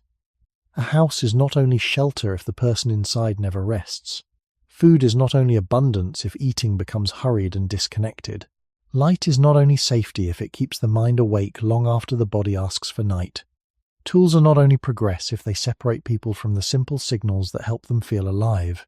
The old instincts may be faded, but they still point toward balance. They remind us that human beings are not only thinking minds moving through technology. We are warm-blooded, social, sensing bodies, carrying deep time quietly under the skin. And perhaps what remains after the Ice Age is not a lost power waiting to return, but a gentle warning that the safer world we built still needs to speak the language of the ancient body. Perhaps the final trace of the Ice Age is not fear, hunger, cold, or darkness by itself, but the way these things still remind us that the human body was shaped to live in relationship. Relationship with land, relationship with weather, relationship with food, relationship with night, relationship with other people. The body was never designed to be a sealed object, floating alone inside comfort. It learned survival through contact. It learned from cold air on the skin, from footsteps over uneven ground, from the smell of fire, from the sound of familiar breathing, from the uncertainty of the next meal, from the quiet knowledge that one person's safety often depended on another person's attention. Many of those older lessons have faded because the world has changed. But fading is not the same as disappearance. The ancient body is still here, not as a perfect guide back to the past, but as a quiet witness to where human life began. It tells us gently that warmth matters. It tells us that food is more than fuel. It tells us that darkness changes the mind. It tells us that rest needs trust. It tells us that a human being can survive many things, but rarely thrives in complete separation. This may be the most useful message left by the story of lost Ice Age survival instincts. We do not need to become ancient humans again. We do not need to seek danger in order to feel real. We do not need to reject houses, medicine, stored food, light, roads, or the long human effort that made life safer. Those protections are part of our inheritance too. They are not outside human nature. They are one expression of it. The same species that once gathered around fire later built rooms, villages, farms, cities, hospitals, libraries, and networks of care. Progress is not the enemy of the body. But progress can forget the body if it moves too quickly, too brightly, too noisily, and too far from the signals that once kept life in balance. To understand the ancient body is to remember that comfort is not only the removal of discomfort. True comfort is the feeling that the body no longer has to guard itself against the next moment. A warm place, a slower breath, a meal taken with attention, a dark room that feels safe, a familiar voice, a quiet evening, a rhythm that lets the body release its watchfulness. These are simple things, but they reach very far back. They answer questions older than writing, older than farming, older than permanent walls. They speak to a body that once listened to weather, fire, hunger, movement, and the nearness of others. This does not make every modern unease ancient. Human feelings are shaped by many causes, and no single story explains them all. But history can give us a calmer way to listen. When the body becomes restless, we can ask what kind of safety it is missing. When night feels too wide, we can ask whether the body has enough familiarity to rest. When hunger feels urgent, we can remember that the body learned seriousness around food long before food was easy to find. When cold makes us turn inward, we can remember that warmth was once a shared achievement. This is not medical advice, and it is not a promise that the past holds a cure. It is only a more patient way to see ourselves. The modern human body is not a mistake. It is an old body living inside a new arrangement of light, walls, food, machines, and time. Some Ice Age instincts grew quiet because they were no longer practiced. Some were replaced by tools and systems. Some remained as faint signals without their original landscape. And some may still be waiting inside ordinary sensations, not to pull us backward, but to remind us that we are made from a very long story. At the end of that story, there is no simple return and no simple loss. There is only the body, breathing in the present, carrying traces of cold nights, shared fires, uncertain meals, and ancient darkness, still asking what kind of safety the ancient body can truly recognize.